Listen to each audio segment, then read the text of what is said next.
Wobegon chair.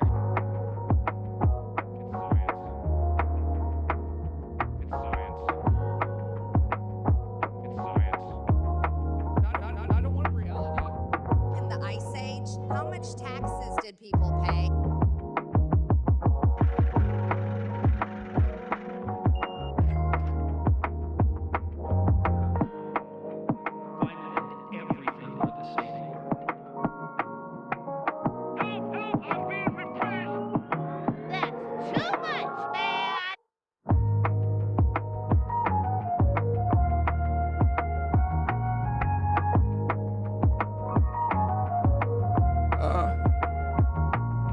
Your name, please?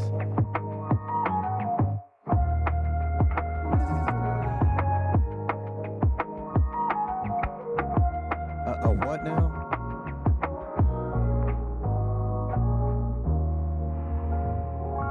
A fucking bitch.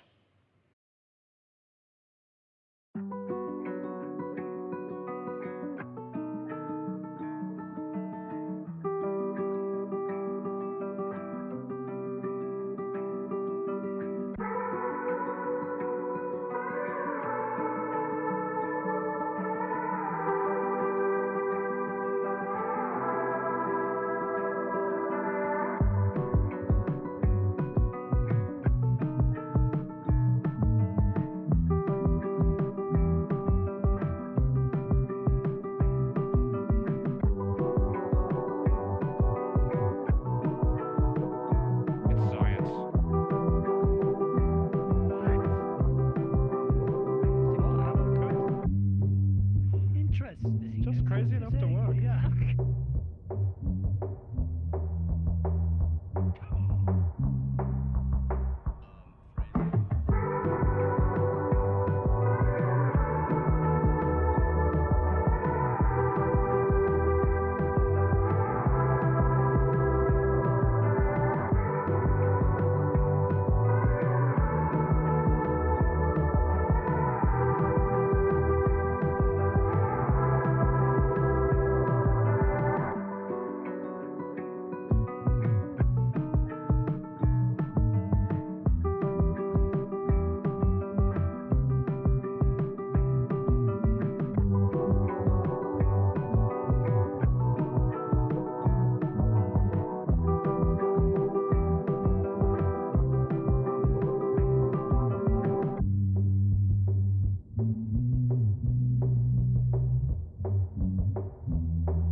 So hot right now. That's hot.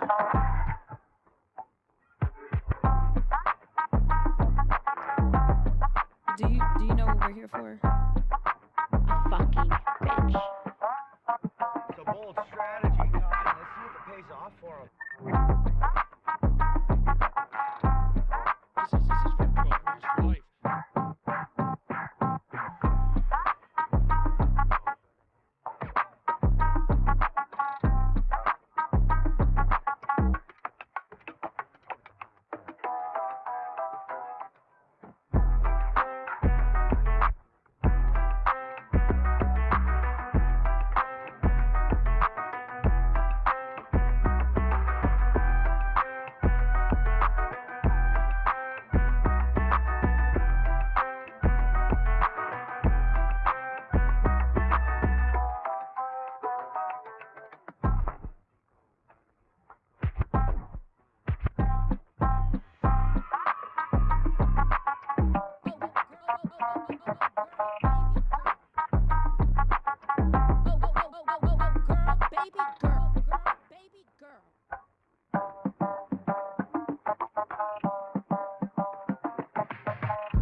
please?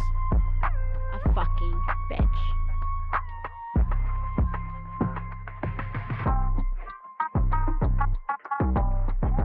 Are you not entertained?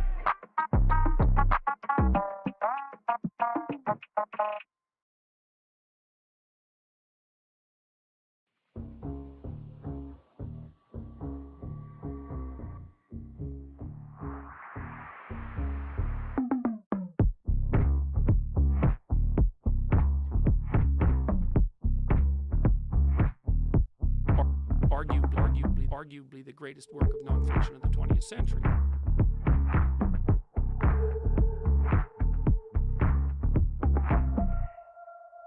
I feel like I'm taking.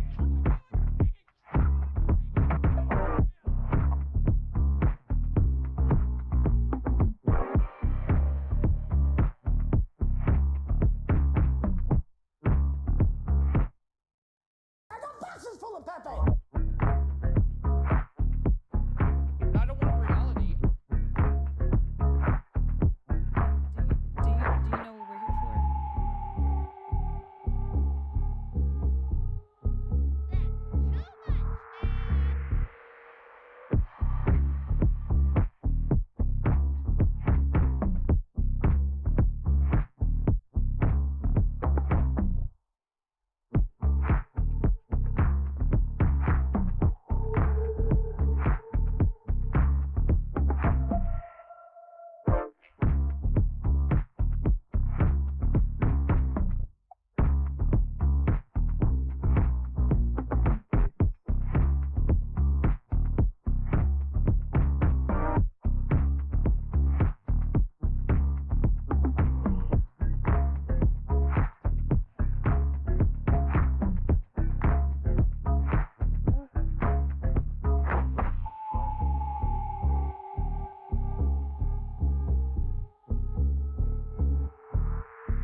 Well, it's good to see you all once again.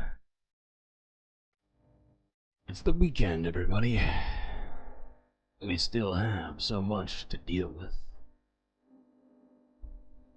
Thankfully, we have each other. So buckle up those seatbelts, space fans. Time for us to take a little journey through the abyss.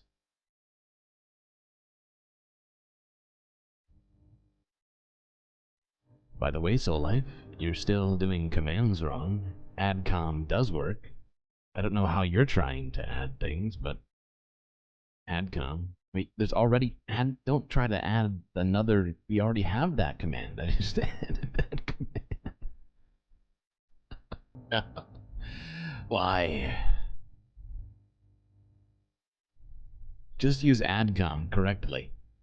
So BCAT just tried to do it correctly, but we already have that command. If you do that for anything else, it should work properly. By the way, good to see everybody who's already shown up.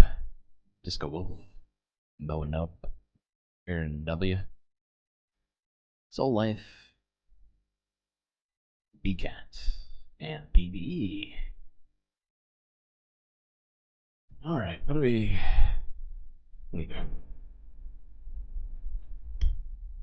starting...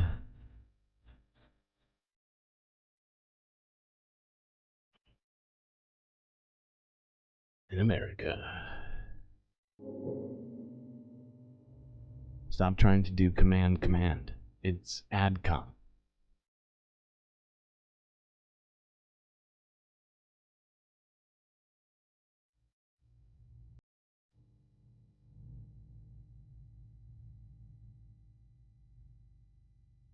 Alright, let's start with the United States, as usual. However, today, I think maybe we should all remind ourselves of a little thing called the Declaration of Independence. Please welcome to the stage Mr. Brennan Lee Mulligan!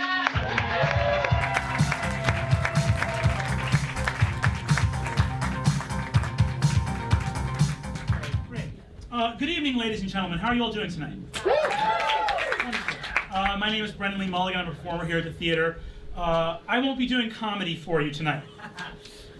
How did you add the like alias then? I think I might have added it for you. There's a bunch of times where you try to add commands the wrong way, and then I add them the right way, but I just do it on Nightbot, on their website, which I have access to outside of chat. I think we've seen a lot of really wonderful comedy, and sometimes as Americans, I feel as though we can be... Okay.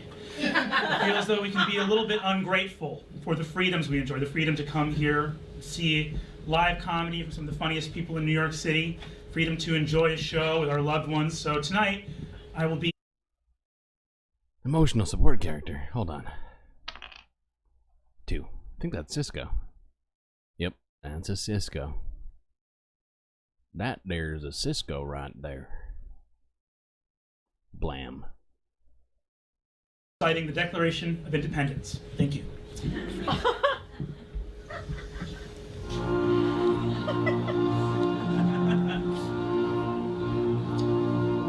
When in the course of human events it becomes necessary for one people to dissolve the political bands which have connected them with another, and to assume among the powers of the earth the separate but equal station to which the laws of nature and of nature's God entitle them. A decent respect of the opinions of mankind require that they should share the causes which impel them to separation. I'm not afraid of you fucking people. I'm not afraid, mate, do I? I'm not a man to be fucking trifled with!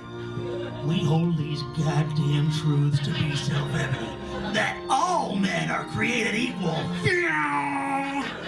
That all women are created beautiful. And that the Titans, in the ages long past, were sealed in the pit of Tartarus by the gods of Olympus. I live in an acorn house. America. That's a pretty neat trick. From the rocky hills of Montana to the skies over Burgundy, wheeling in and out of dogfights with the Kaiser's men. Real battle. I didn't. There's a thing that you. You said something funny before that I was mankind was more disposed to suffer while evils are sufferable. Freedom!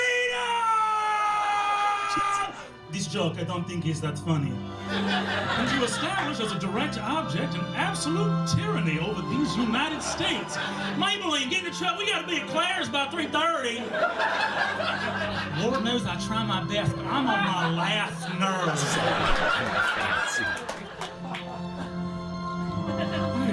I don't know anymore, Karen. Flash! Mad Monarch makes Mondo Moolah while Ragtag rebels rout rascally redcoats. So, let facts be, submitted, ultimately to a candid world. I mean, this fucking guy won't fucking ascend to the fucking proper rule of fucking law. I mean, Jesus fucking Christ, what am I supposed to do to this fucking guy?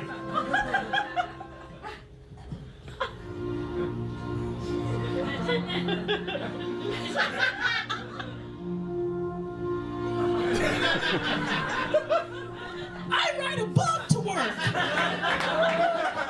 Our 10th caller will receive unlimited jalapeno poppers for their whole life at Sidewinders in Fishkill. Pheow! Coach? La coach? Well, it looks like somebody killed this jock. You want me to write what? Therefore, we, the representatives of the United States of America, what? Vow to destroy the sunlit realms and unleash our creation upon an unsuspecting world. The Titans! I wasn't joking about the Titans! Heed my warning before it's... Oh no, they are here! It is too late!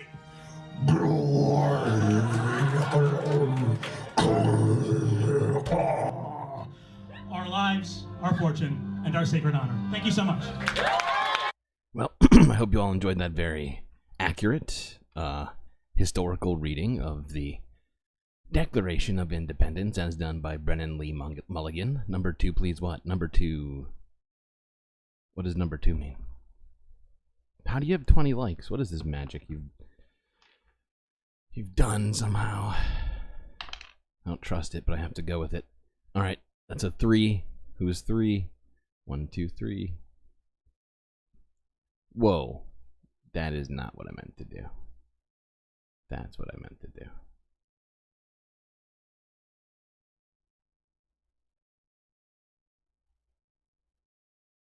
Okay. Once again, very serious and accurate reading of the Declaration of Independence for us there to get started thinking about America.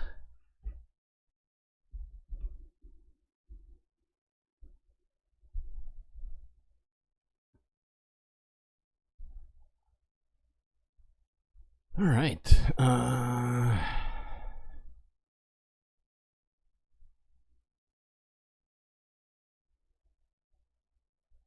Actually, we don't have that much American news today. Now that I'm thinking about it. But you know what? That's okay.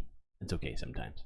Plus, we do have a bunch of Canadian news, technically, which is in North America. Let's look at this from a day ago, just to remind us of just how well the ultra rich are currently doing.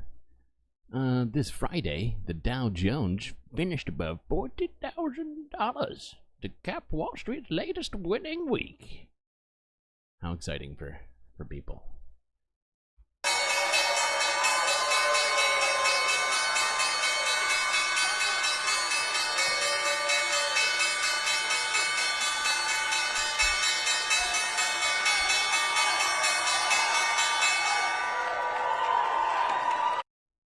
Yay! The ultra rich just became even ultra richer. How yay. That makes me very excited for them.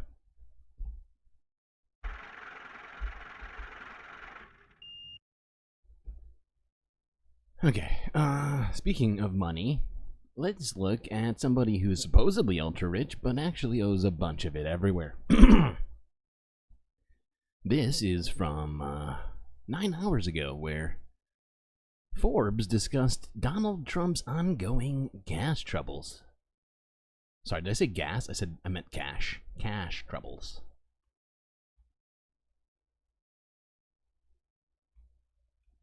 I'm Brittany Lewis with Forbes Breaking News. Joining me now is my Forbes colleague, money and politics reporter, Kyle Mullins. Kyle, thanks so much for joining me once again. Long, Brittany. Always great to be here, Brittany. We have a theme in some of our conversations, and that is Donald Trump's cash troubles. Today is no different. Those troubles are in the neighborhood of millions of dollars. What do they look like now? You know, his cash troubles may not be as in the headlines anymore. He's gotten some reprieve from an appeals court, but they're still very much present, and he's going to have to deal with them sooner or later. So we're talking about cash troubles stemming from two different legal battles in New York.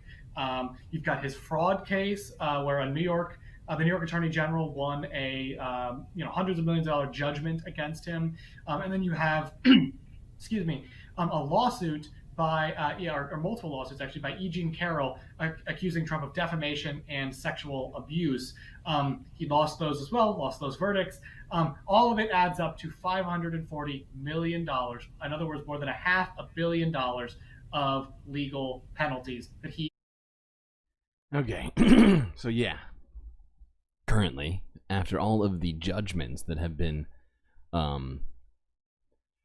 awarded to plaintiffs against Donald Trump, he now owes over $500 million right now. Real situation. He's 12 years old. This guy is 12 years old. You're right. You're right. But he's correct about this information. Is on the hook for as of right now. Now he's appealing in all of these cases. He denies any wrongdoing. So we're going to see where it ends up. But that is the situation as of right now. Something else we know about the former president, he got his start in real estate. He has a very impressive real estate portfolio.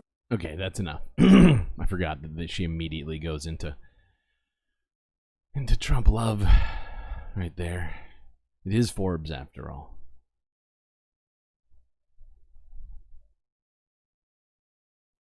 Okay. Now let's talk a little bit about something happening in Canada right now, which I think needs to be happening in America as well. But actually, before we do that, let's talk quickly about this, which I found absolutely fascinating. I forgot about this piece. Yeah, let's hold up. This is from a day ago. So speaking about ultra-rich people and things of that nature, this came out from the CBC News, where apparently a large chain in Canada by the name of Shoppers Drug Mart is currently facing backlash for having posted a volunteer job at its pharmacy. A volunteer job. Okay.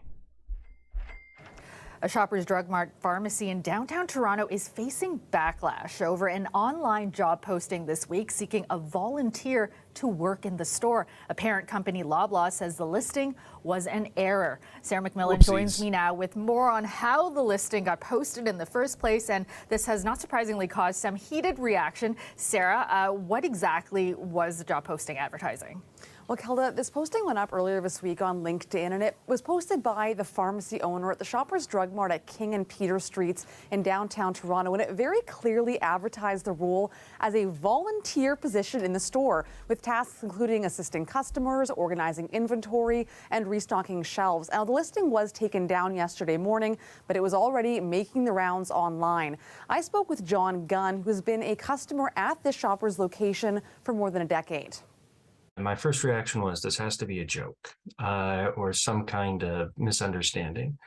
But the second thing that went through my mind was that this is a for-profit company, and a volunteer position for what would otherwise be a paid position I found outrageous. Yeah, no kidding. And Sarah, what has Shoppers said about all this? Fucking unbelievable. Spokesperson for parent company Loblaw told me in a statement that the job posting was an error and that it does not have volunteers working in stores. Now, we also phoned the farm. Spoke with the owner who posted. Sorry, so the company said that it was a mistake, right? But then directly after that, this also happened. The job. He declined to do an interview, but he told me he realizes now that it was a mistake to post this job, but says his intentions were good. He says he was trying to help. Okay, so when they say mistake, what they mean is a mistake in judgment. They did it, not unintentionally.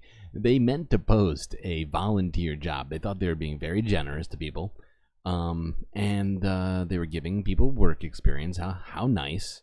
How nice. Aren't I a good guy?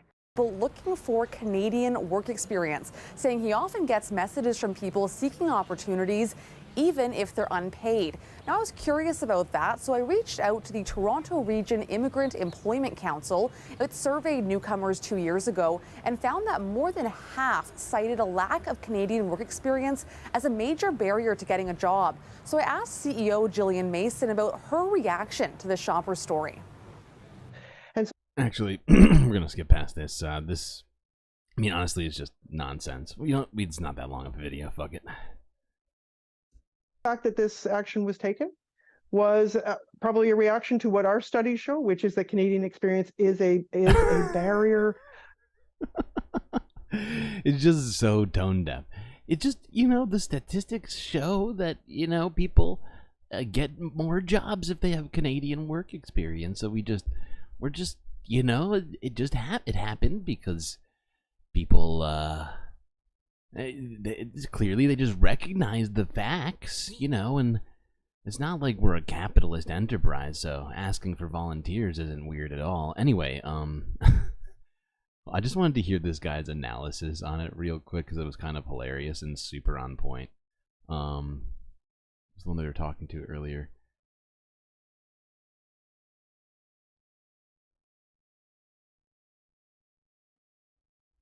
Certainly been fielding criticism on social media this week, even prompting some customers to say they'll take their business elsewhere. Now, John Gunn, the customer we heard from before, says this now deleted job posting from Shoppers feels to him kind of like a continuation of a trend of customers being asked to do more and more free labor for companies. From bringing your own bags to packing your bags to using self-checkout, and now having the nerve to ask customers to volunteer literally stacking the shelves. And I thought there had to be a line drawn somewhere. Now, Gunn says that... No kidding. No fucking kidding. It's just another way for companies, and it's really, I'll be honest, it's somewhat innovative. They should probably be going to like San Francisco, Silicon Valley, bring these kinds of brilliant sorts of ideas to them, because holy fuck, wow. Just asking customers to volunteer. Would you mind stacking the shelves for us?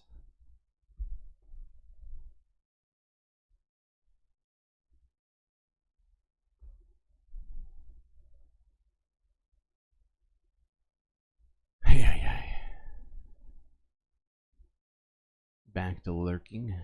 Okay, you lurk away. All right, now speaking about Canadian companies here, let's discuss something that's been happening in Canada with regards to pricing. This is from a day ago, CBC News here.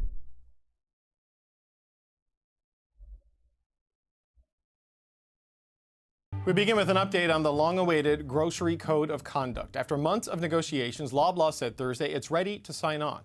The plan looks to level the playing field between big grocers and their suppliers. Loblaws is now on board, means that there's a lot more chances that it... Now, if I'm not mistaken, Loblaw is actually a parent company to the drugstore we were just talking about. I could be wrong. Move forward, which is what this government has been pushing for a long time. Seeing the groceries sign on to good, responsible behavior towards Canadians that they profit from every single year, that's a big step in the right direction. But Loblaw says it will only sign on if the other big industry players do as well. So far, Metro and Sobeys have signaled support for the plan, but Walmart and Costco have not yet agreed. François-Philippe Champagne is the Federal Minister of Innovation, Science and Industry, and he joins me now. Minister, welcome back to the show. It's great to be with you from Quebec City this time. I'd like to start, if I could, Minister, with the latest developments on the Grocery Code of Conduct, with Loblaws now saying it's willing to sign on if all of its competitors do, including companies like Walmart, which have still not agreed to sign on to this. What's your reaction to this move by Loblaws? Well, first of all, it's welcome news. I mean, we've been pushing in the background, and I want to acknowledge the work done by Minister McCauley, Minister Lamontagne, Quebec, all the industry. When I met with the independent grocers of Canada, they said that the Grocery Code of Conduct would be essential to bring more transparency and more fairness into the balance of power between the different actors, especially protecting the small guys. Now that Loblaws have done that, the full pressure is on Walmart and Costco now. because that's what Canadian consumers expect. That's what we want as a government, and you can expect that we've already been in contact with them to put the pressure to say they need not to sign up to the Code of Conduct. We have the 3 largest grocers in the country with Metros, Sobeys, and Loblaws, and certainly we're going to be pushing them to make sure that we have both Walmart and Costco now part also of that scheme that we want to see in Canada, like we've seen in. Now, unfortunately, this legislation has been watered down since it was first introduced. I think that's unfortunate. And they've also essentially given what's the word? The whole situation requires all of the grocers in Canada to essentially get on board with this, or it's not what's it called? It's not viable, right? Otherwise, they could force them to, and there have been some threats of that. So, you know, like I think I've heard that essentially at one point legislators were saying if the grocers can't come to a deal, they'll come to one, they'll force it upon them. So maybe that'll happen. I don't know. But I just thought it was an interesting story that was applicable also to the United States and other places right now where pricing is out of control because of corporate greed. Okay, let's...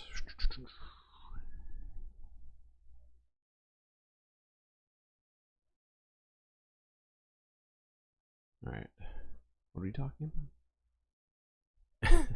We're talking about doing free work for companies. Is that what we're doing? The thing is, I get the like the initial knee-jerk reaction to wanting to help. I get that.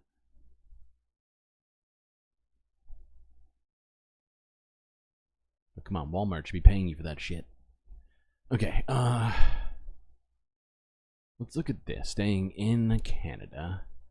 This is from 8 hours ago, where federal minister said that Toronto's drug decriminalization plan didn't do enough.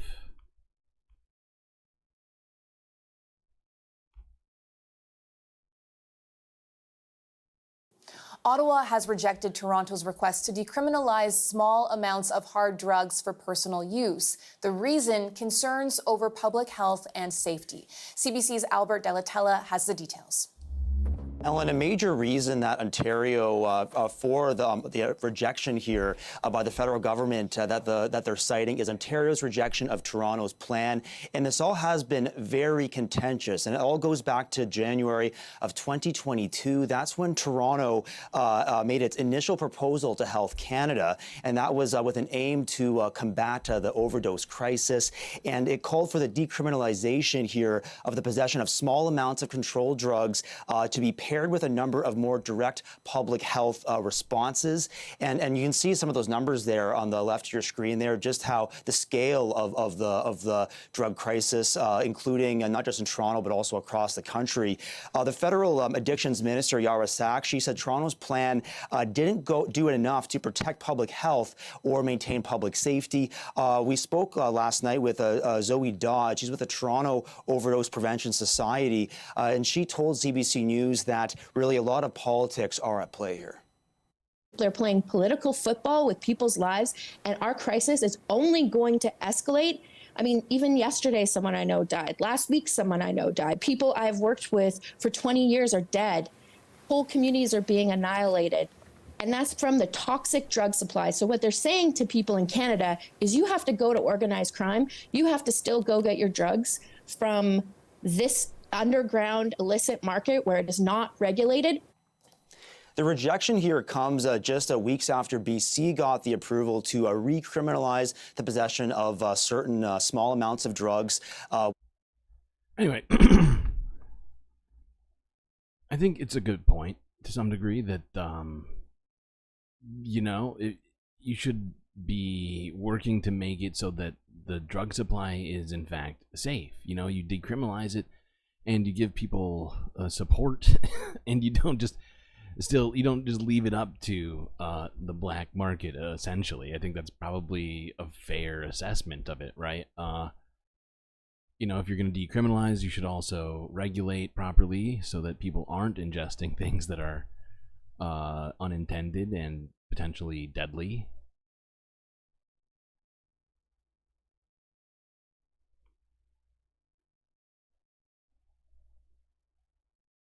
All right, let's talk about this. We actually talked about this already.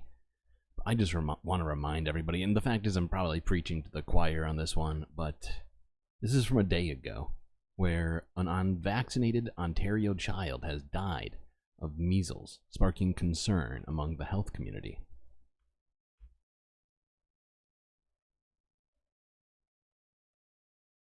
Heartbreaking. It's shocking and devastating that it happened in North America. And preventable. We have vaccines that are so incredibly effective in preventing some of these really terrible complications from measles. The death of a young child in Ontario from measles has sparked sadness in the medical community that is now being felt across the country. This is a tragedy that nobody wants to see. A report from Public Health Ontario shows the child was under 5 years old and not immunized against the virus. Since January, cases have been on the rise. As of May 15th, there have been 22 confirmed cases of measles in Ontario this year, 13 of them in children. 12 of the children were not immunized against measles, and the others' immunization status was unknown. 5 of the children required hospitalization, including the one who died. Across Canada, data up until May 4th shows there have been 75 cases reported, a big jump considering in all of 2023 there were only 12. We know with one dose of vaccine, the effectiveness is in the range of 85 to 95%, and that increases to almost 100% after 2 doses. But scientists say many are not getting the vaccine. We are seeing, unfortunately, a lower uptake of the MMR vaccine in children, especially those who are under the ages of 5. The decline in faith in public health measures like vaccination is quite disheartening. A trend leader. Oh, this shit is wild. Fact is there was a time where this was just basically not happening. But with the uptick in people not getting vaccinated, suddenly these things are becoming possible. COVID broke people. Yeah, that's true. That is true.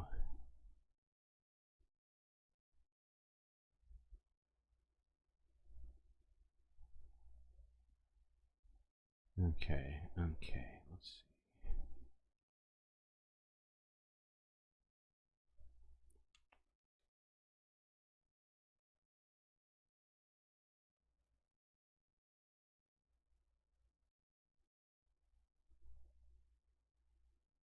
Alright, let's look at this. This is from an hour ago, where TikTok influencers are filing a lawsuit against the US government.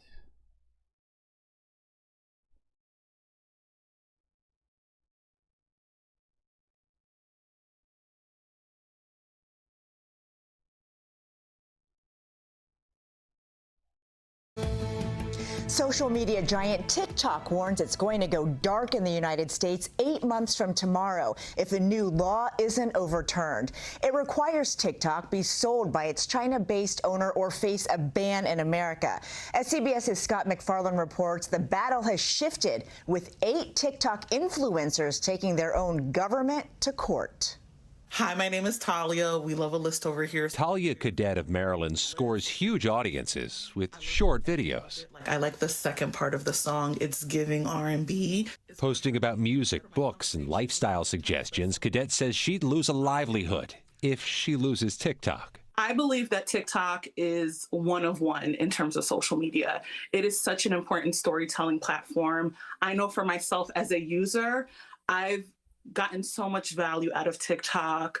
Which explains one of her most recent videos. Here are 5 reasons I'm suing the U.S. government. Cadet is one of 8 TikTok influencers nationwide who've sued the U.S. Attorney General to block enactment of a law passed and signed last month requiring TikTok be sold by China-based owner ByteDance by January or face a ban.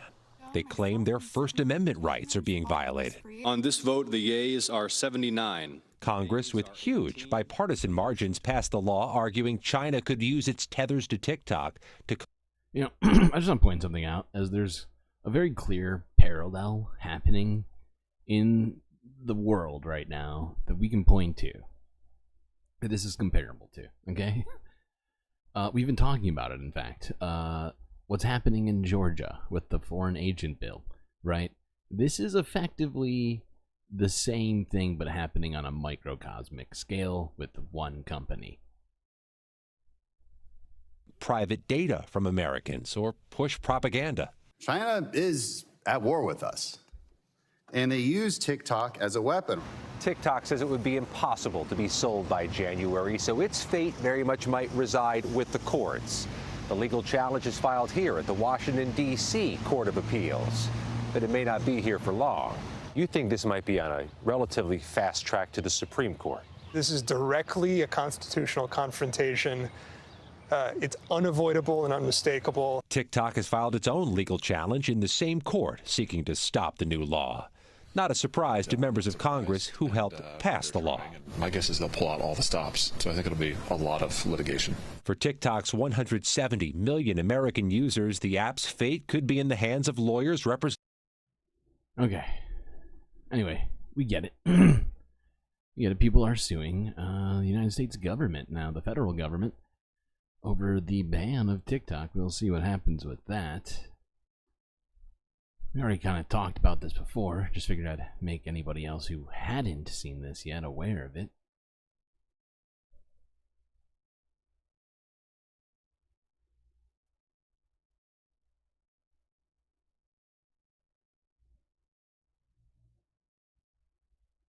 Okay, where are we? 45 minutes in. Let's talk about this. This is from 11 hours ago from BBC News. The problem with plastic and how we can solve it. Let's see what BBC thinks we can do. Plastic is incredible. It helps send fresh food around the world, keeps us warm or cool and dry, and enables medicines like vaccines to be delivered safely at scale to billions of people. But it's also increasingly in our soil, our oceans, and the stomachs of birds, mammals, and fish. In fact, the amount of plastic on our planet now outweighs all the land and sea creatures currently alive. So, how can we sort out our problem with plastic?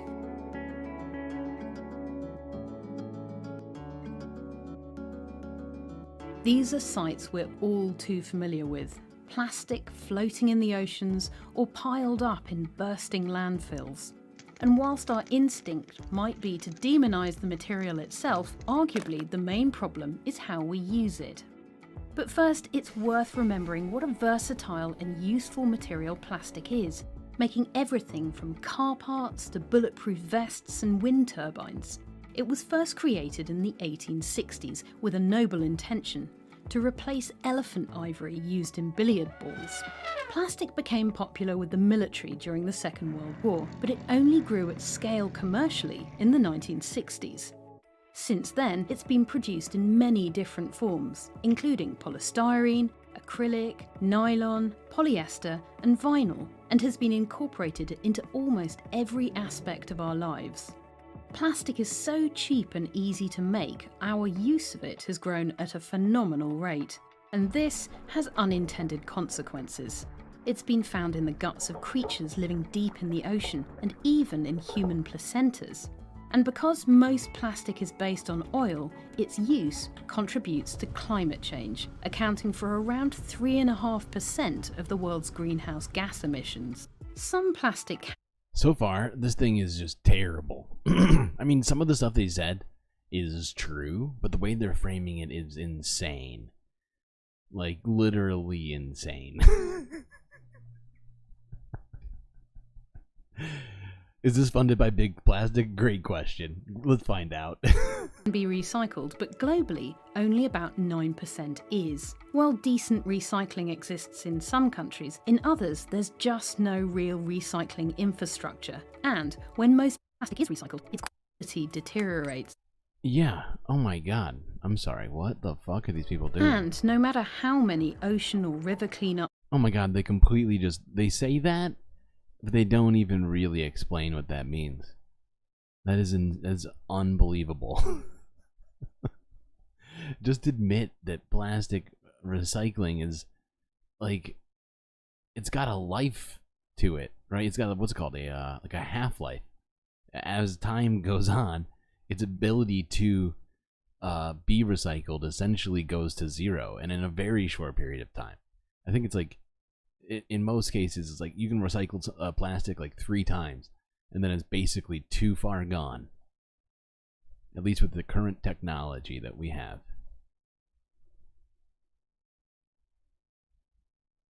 We arrange, our environment simply cannot cope with our love of single-use plastic. And the fact is, in the UK alone, we throw away over 2.5 Pause, billion you disposable asshole. coffee cups a year. Conventional plastic can take anywhere from 20. I hate this mouse I've been using lately.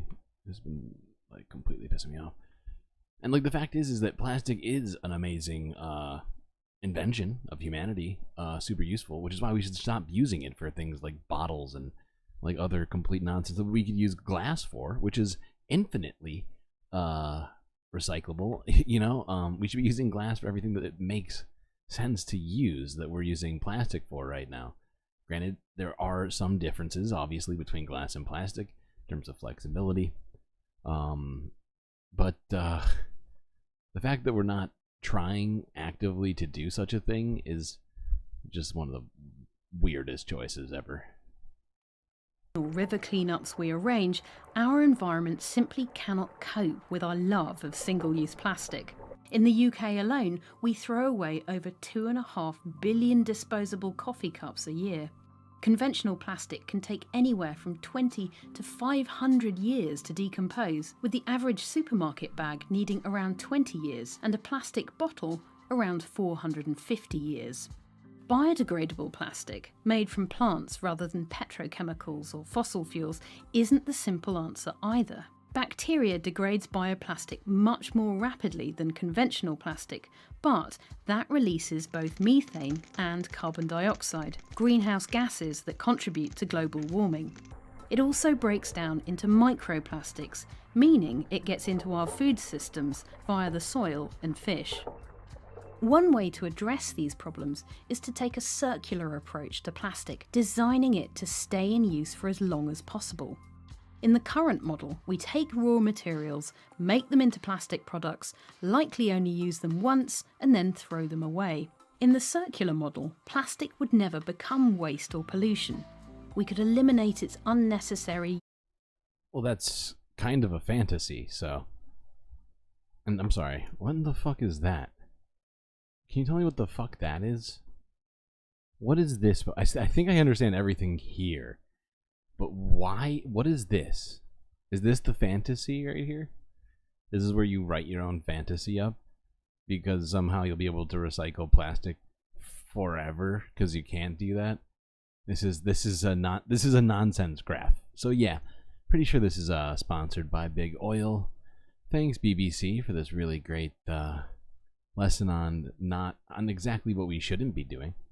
I'm not saying we shouldn't try to be better at what we're doing with fucking plastic, but to just make this up and be like, well, there's this magical part here where you write that it's perfect and it doesn't. Oh God. Why? Who did this? Who was responsible for this fucking infographic? I'd like to speak to them, please.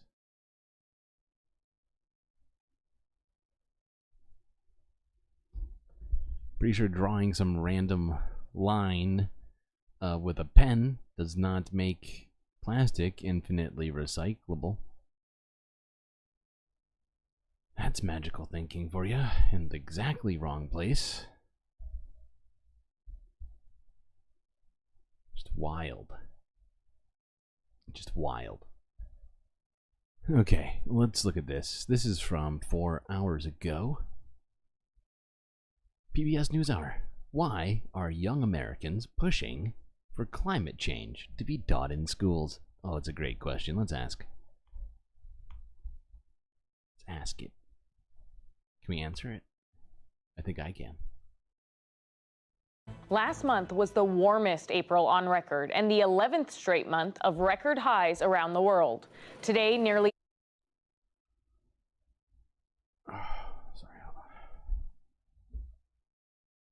Irene Unknown, good to see you. Quarter of people globally live in drought conditions, and forecasters anticipate this year's Atlantic hurricane season will be the most active on record. All signs that climate change is an accelerating threat to the planet, and young Americans are worried about it. In fact, 85% of Generation Z is very or somewhat concerned about climate change, according to a Marist poll from earlier this year. In response, states like California, Connecticut, and New Jersey are now teaching kids about climate change in the classroom. One of the educators at the forefront of this is Lauren Madden, professor of elementary science education at the College of New Jersey. How do you go about incorporating climate change into a classroom curriculum? So in New Jersey, it's a little bit simpler than it is in some other places because we have standards that are required to be taught at all grade levels in all subject areas. So they're really developmentally appropriate, and they're good tools for teachers to use to think about ways that they can connect to climate in things they're already doing in the classroom. Could you give examples of how lessons about climate change may change from, say, first grade to 9th or 10th grade? Yes, that's really important to be developmentally appropriate, especially when we're talking about working with young children. So in the early years, it's really about understanding what lives around you, what's supposed to be here when things happen seasonally, and some of the differences between weather and climate.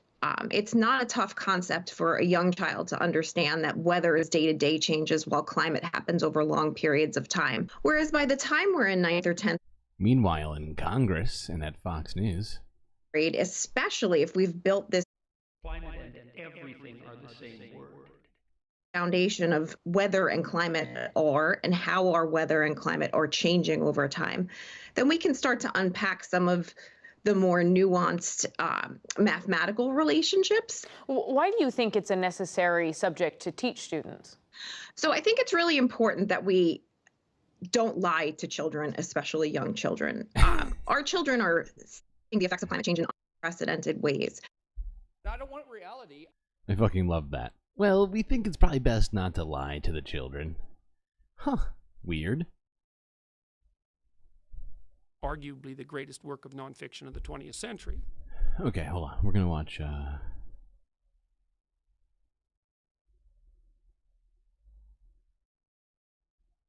just a little bit more of this from the end here. Pushback in primarily conservative states when it comes to teachings about the history of racism or LGBTQ studies. Does teaching climate change receive similar pushback from some parents? And are those parents seeking to restrict what their kids may be able to learn?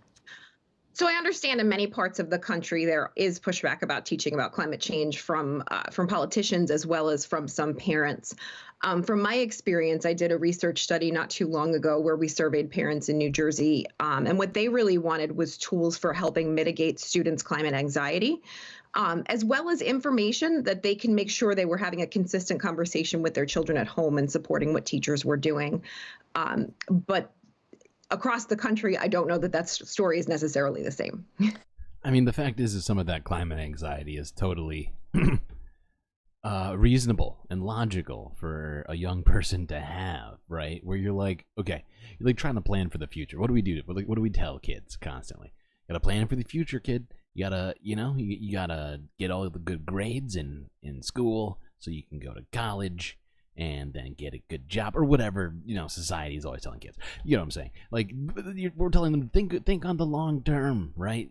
Think ahead. But how are they also supposed to do that alongside the challenge of being like, hey, the world's on fire. not that far away from me, and or underwater, or getting literally blown off the face of the earth by tornadoes or whatever else. You know what I'm saying? Like, it is hard. It is hard to tell them this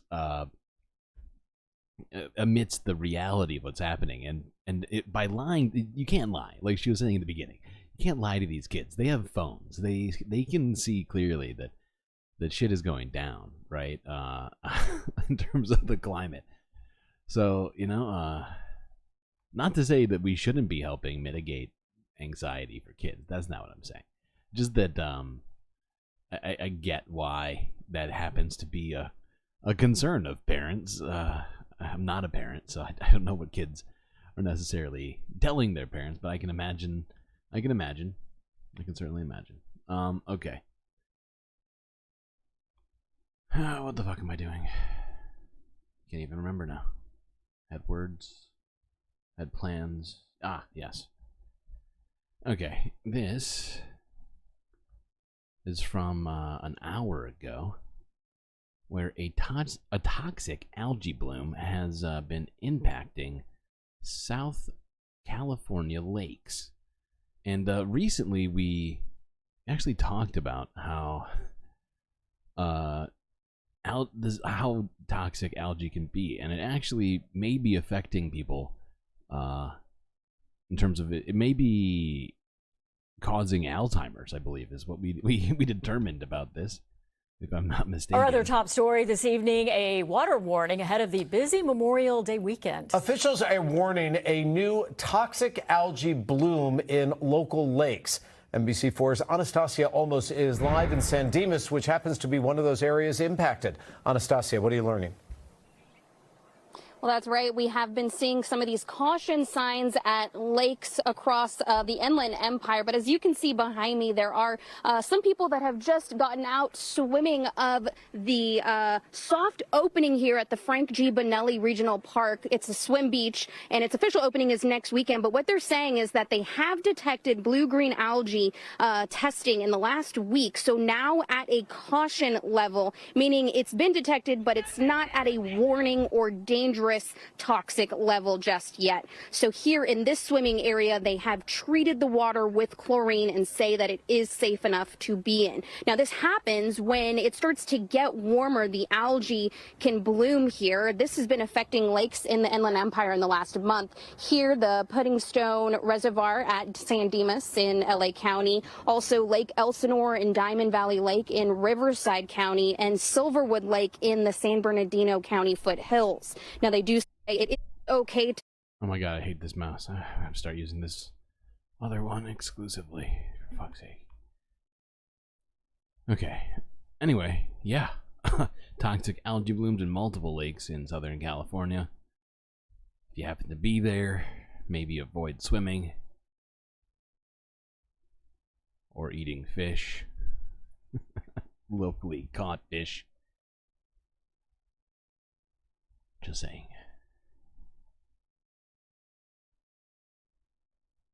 Alright, now let's look at this.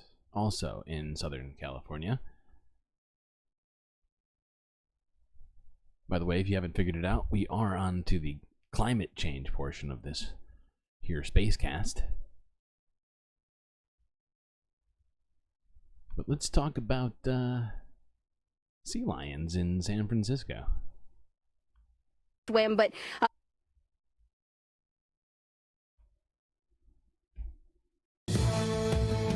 A surge of sea lions is thrilling crowds of tourists in San Francisco. But what's behind the big boom? CBS's Kenny Choi went looking for some answers.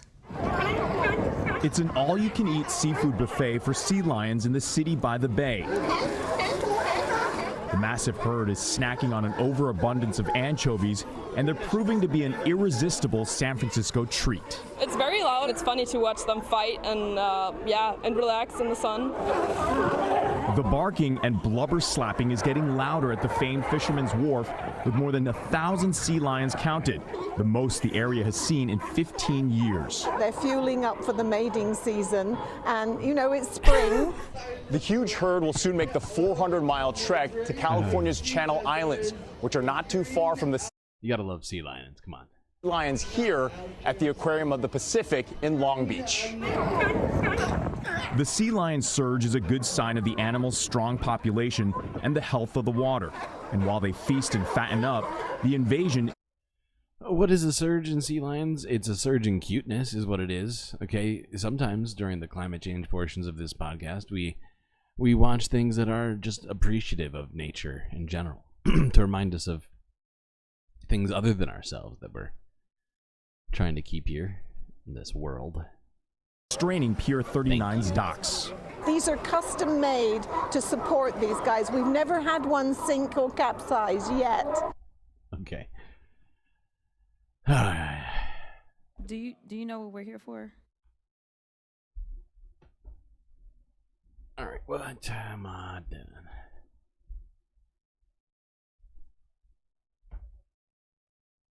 Plus, there's a bunch of very sad stuff we have to deal with today. Very difficult stuff we have to deal with. So, 1,000 sea lions hanging out in the bay. It was good for me. I know that. All right, let's look at this, which is bad for everyone. This is from 23 hours ago, where a young boy was killed.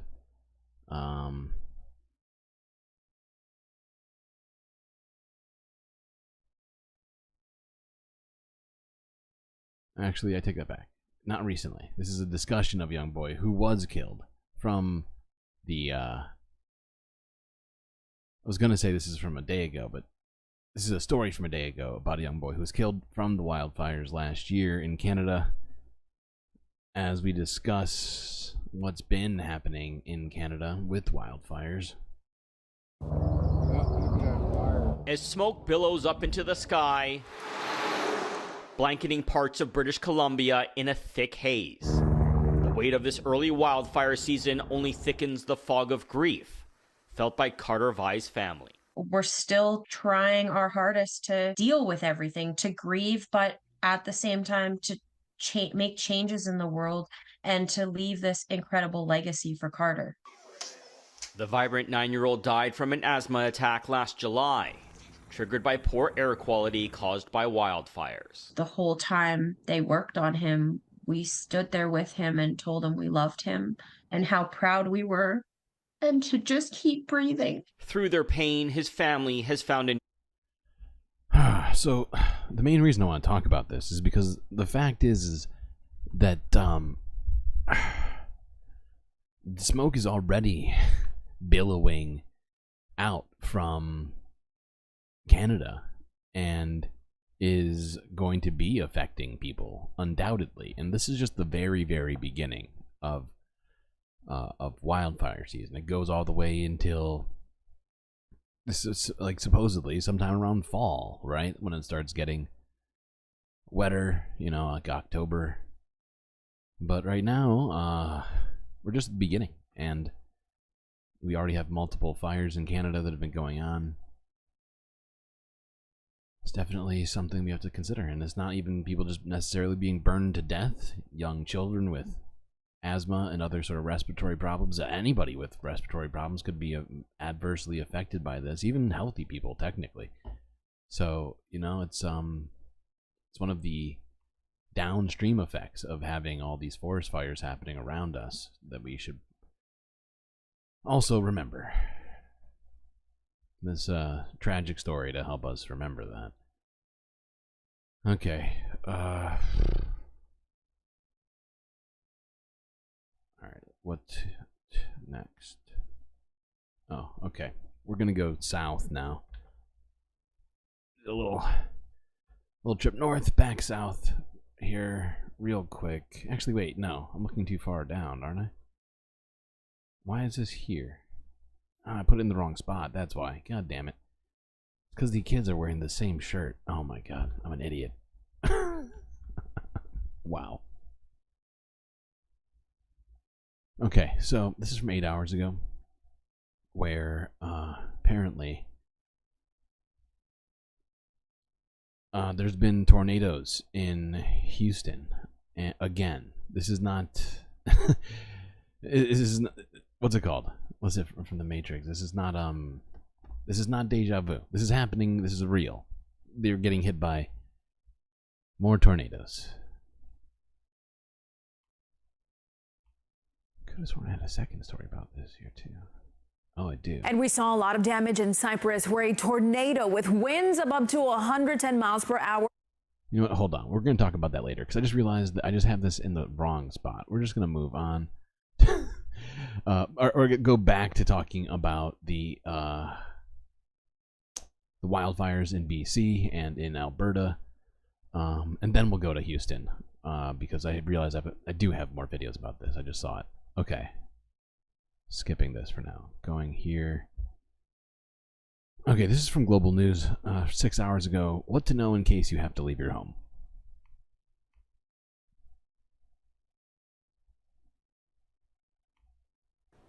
With wildfire season starting earlier than usual this year, many Canadians could find themselves facing an evacuation for the first time. Experts say everyone should know best practices during an evacuation order, whether you think you're at risk or not. Associate Professor of Emergency Management Jack Rozdilsky says evacuations can be frightening, but the best thing you can do when an evacuation order is issued is take action. It's a very stressful situation. Okay, here is a challenge for chat. If you can get us to 30 likes in the next 3 minutes, I will give you 2 characters for 1. You heard that, 2 for 1. So you need 2 likes right now to get to 30 before 11:30. If you get them in, you know what you gotta do. You gotta tell your mom to like the stream or something. But I think the thing not to do would be to panic in these situations. And one way that you could push the panic back would be to prepare in advance. Rozdilsky says everyone should have an evacuation plan, a checklist, and an emergency go bag ready. Items to have on hand include appropriate clothes, medications, water, and a face mask. Make sure you also know where you're evacuating to and how you'll get there. Having these ready means you can spring into action if the time comes. Get your checklist. What do I need? I need A, B, and C. I need my go kit. I need my driver's license. I need my wallet. I need my extra set of car keys. I need my medicines. You have it on a checklist. Look at the checklist and then get to work. Rozdilsky also advises familiarizing yourself with. So yeah, I guess a go kit, which includes a whole bunch of stuff, I would point out. Your driver's license and passport, as well as your medicine, which are all good things to have when getting the fuck out from a fire area. And I do hope everybody has those things prepared that is nearby. Oh, more people have been showing up, I've noticed. Chris G. Pitchforks. And my dogs. All the people. Okay.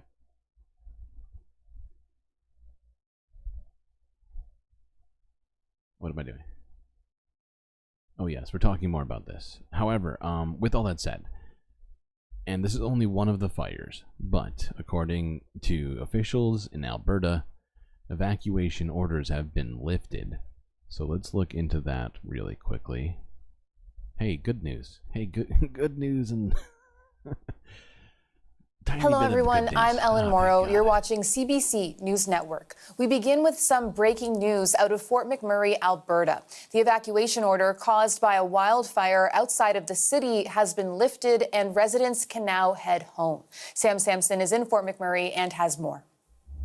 People have been out of their homes since Tuesday, and so the news was the 6,600 people who were forced out of 4 different neighborhoods here in Fort McMurray, Alberta, because of the wildfire, can now return effective immediately. And actually, we were just chatting with a couple of people who were making the trip home right away. They were staying right in the community of Fort McMurray. Now, if you can't tell, it is raining in Fort McMurray, which is significantly helping with the fire. So, got lucky essentially here, and hopefully could have at least a massive catastrophe has been averted for now in northern Alberta. But yeah, just wanted to keep everybody aware of that. It just came out like whatever 4 or 5 hours ago. So people are able to go back. But the fire isn't completely out, unfortunately. It is still technically burning. It's just much subdued, according to the government. But yeah, let's look a little bit more at the growing health risks and other concerns regarding wildfire as wildfire season starts. It's crazy how many wildfires we've already seen this year. I mean, Texas, like half of Texas was on fire. People the barely number of talked about it. wildfires across Canada has already topped more than 1,000 as of May 15th. One of the biggest is Patrick Creek, almost 50,000 hectares, a holdover from last year's catastrophic wildfire season. Due to higher temperatures and persistent drought through from last year, many of these holdover fires were not put out the way that they normally are. Those holdovers are a smoky start to a crisis that last year choked the air for more Canadians than ever before. You really can't look at wildfire without also looking at smoke and the impact on air quality that comes from the emissions that come. And it ends up impacting a much wider area of individuals and oftentimes denser populations of people. Canada's wildfires consumed 18 million hectares last year. From May to September, the smoke and the toxic materials in it spread across Canada and into the United States and all the way to Europe. Now, here are the annual carbon emissions from Canadian wildfires over 20 years to 2022. And here's the astounding cumulative total just last year. Oh my God. And as of April 30th this year... Oh, I hate that graph.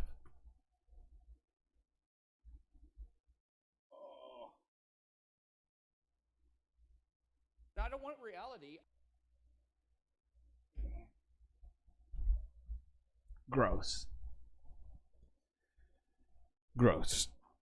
Oh God, we gotta listen to that again. That made me upset. From Canadian wildfires over 20 years to 2022.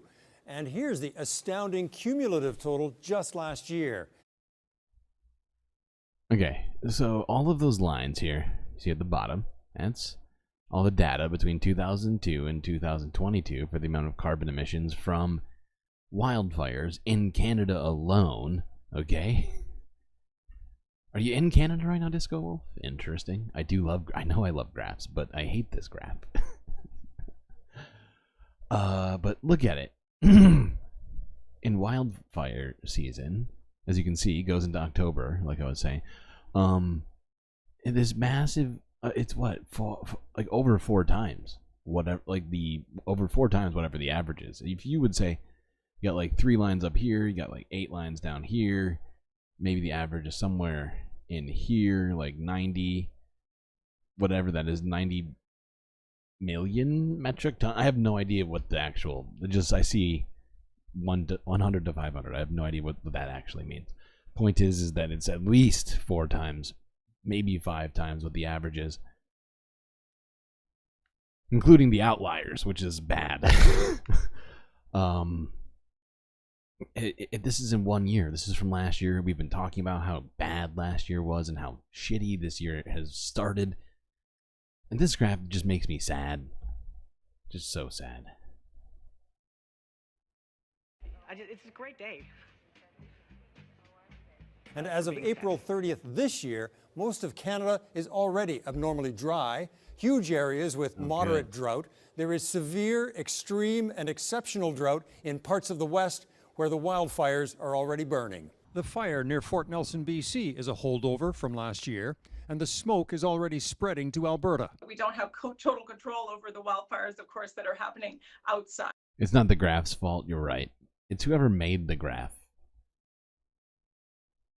Of Alberta. It can travel long distances, and it can come from anywhere else in the country. The author of Fire Weather has researched the impact of... I blame statisticians not just for my displeasement, but also for the climate problem. just because fires it's more and believes convenient. Canadians must prepare for more fires and extended periods with unhealthy smoke. There is a heightened awareness and a really deep concern of what might happen in their communities. They've seen enough now. Faraway fires may not affect that many Canadians, but persistent smoke will. Smoke, in a way, is a very potent messenger. It really does convey the urgency and. I just realized I just made up a word. I don't think displeasement is a word. I think it's displeasure is the word. Didn't I? I said that. I said that.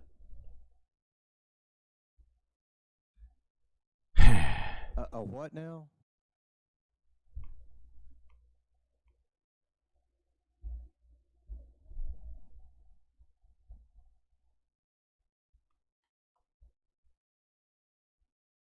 Okay.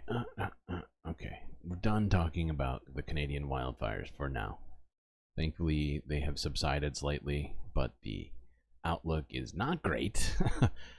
Unfortunately, I am not super optimistic about what the rest of the year is going to look like. We're going to need some real interventions.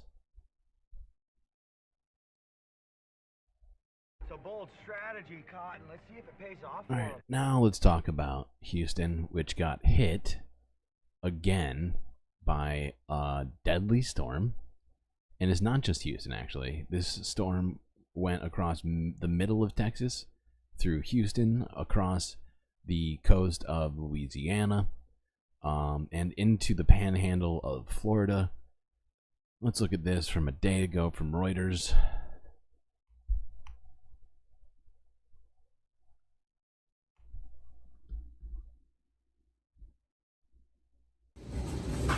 Close to 1 million homes and businesses were without power on Friday after deadly storms packing. Oh, god dang it. I forgot to... I have foiled myself just now. Well, you're over 30, so you deserve a third character. However, I told you I'd give you a 2 for 1 if you got it before 11:30. So, since I didn't check it at 11:30, and instead it's 11:38 right now, as the space station is currently over the eastern seaboard of the United States, I'm gonna give you 2. I'm gonna do it for you. I'm just gonna give you 2. Here you go. Wait, that's we already have a Cisco. 4 plus 4.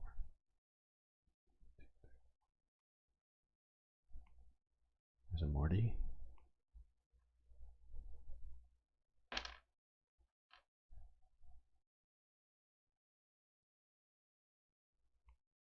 And a 5. Oh, actually, I went that backwards. 4 is Fletcher. 4 is Jessica Fletcher. 5 is Morty. Okay, whatever. Cool. There you go. 2 for 1. Enjoy it.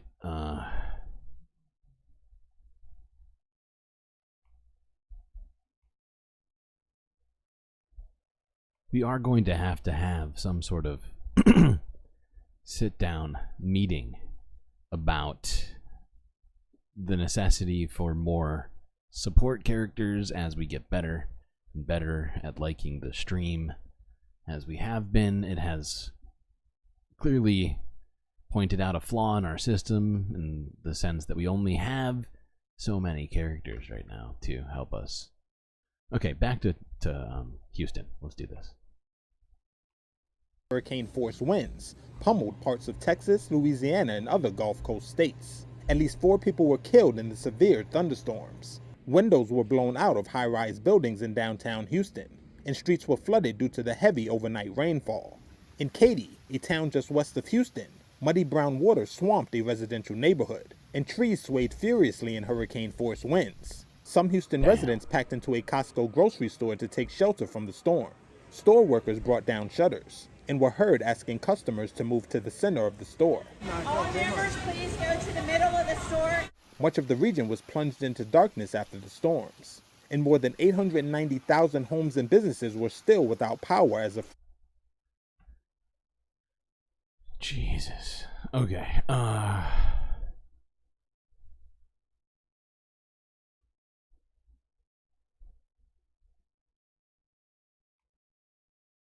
right, let's look at this.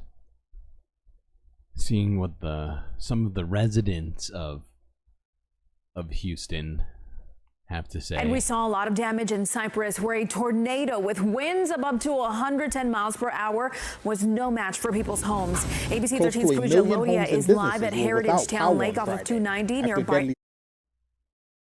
Wait, that's from the same video? Do they really have... I did not notice this. How did I not notice this? That's annoying the shit out of me. Oh my god. Barker, Cyprus. So how is it looking out there tonight, Pooja?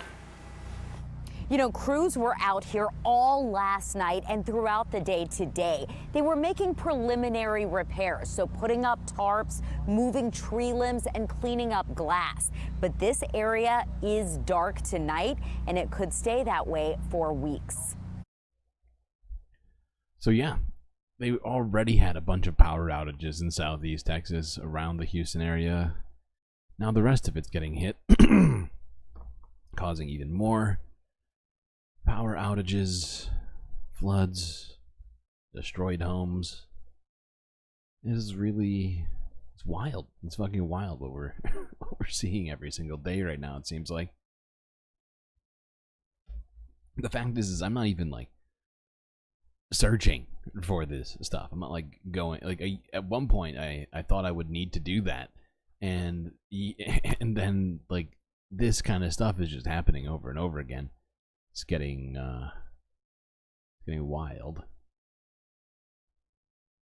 Okay, let's wrap this up by looking at this from 5 hours ago. This is the most recent video about this storm that hit Houston. Okay, there it is.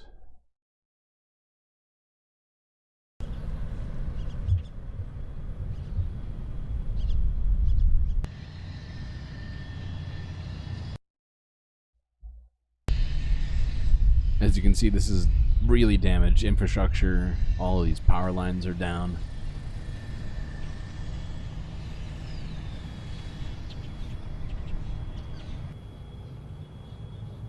Which of course also creates risks other than the wind, right? Like if they just hypothetically, like if they do not get it back up and functioning correctly, like when they turn it back on, right, it could technically you know, cause problems with regards to fires. I mean, Texas has already had enough, but if, you know, for some reason they make a mistake on that line, because there's a ton of stuff to fix here, I'm just saying, especially in this sort of situation, they might, I don't know, try and rush it. Maybe I'm just being pessimistic, but I just, oh god, that's what it is. I'm just being pessimistic. Everything's gonna be fine. I take it back. This is from 15 hours ago, where Europe was hit by severe floods in the north and heat waves in the south.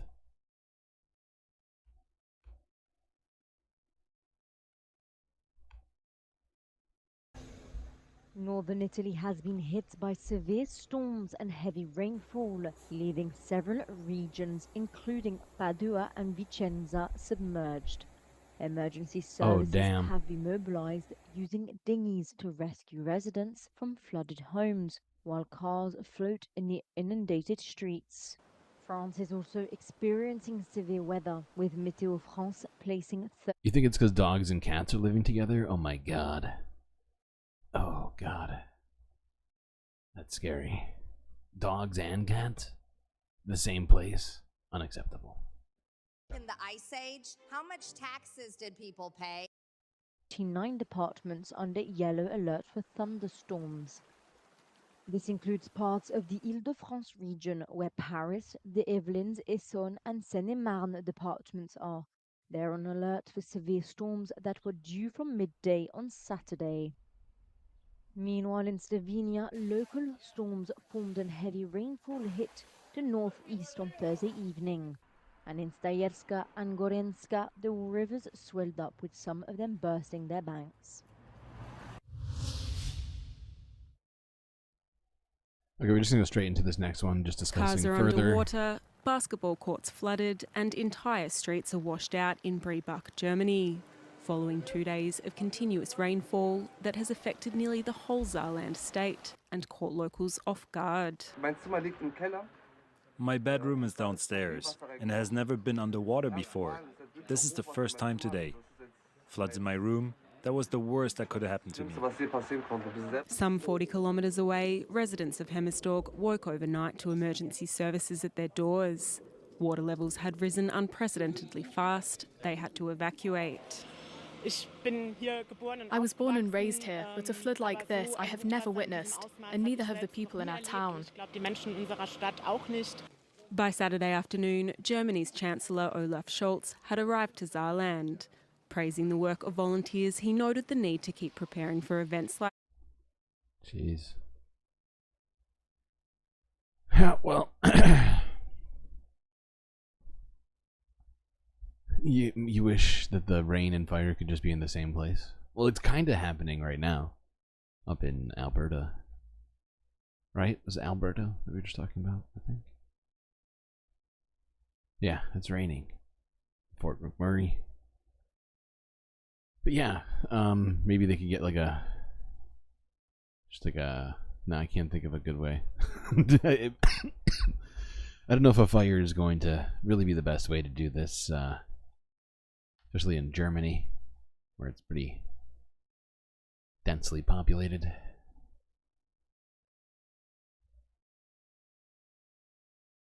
What was I doing? Oh yeah.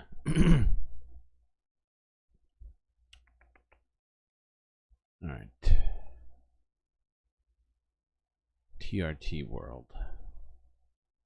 I'm gonna listen to part of this podcast from TRT World from 10 hours ago.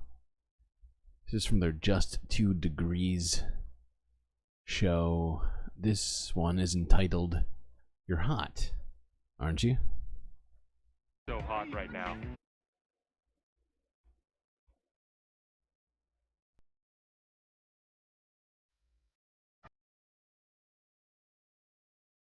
Coming up from India and Thailand,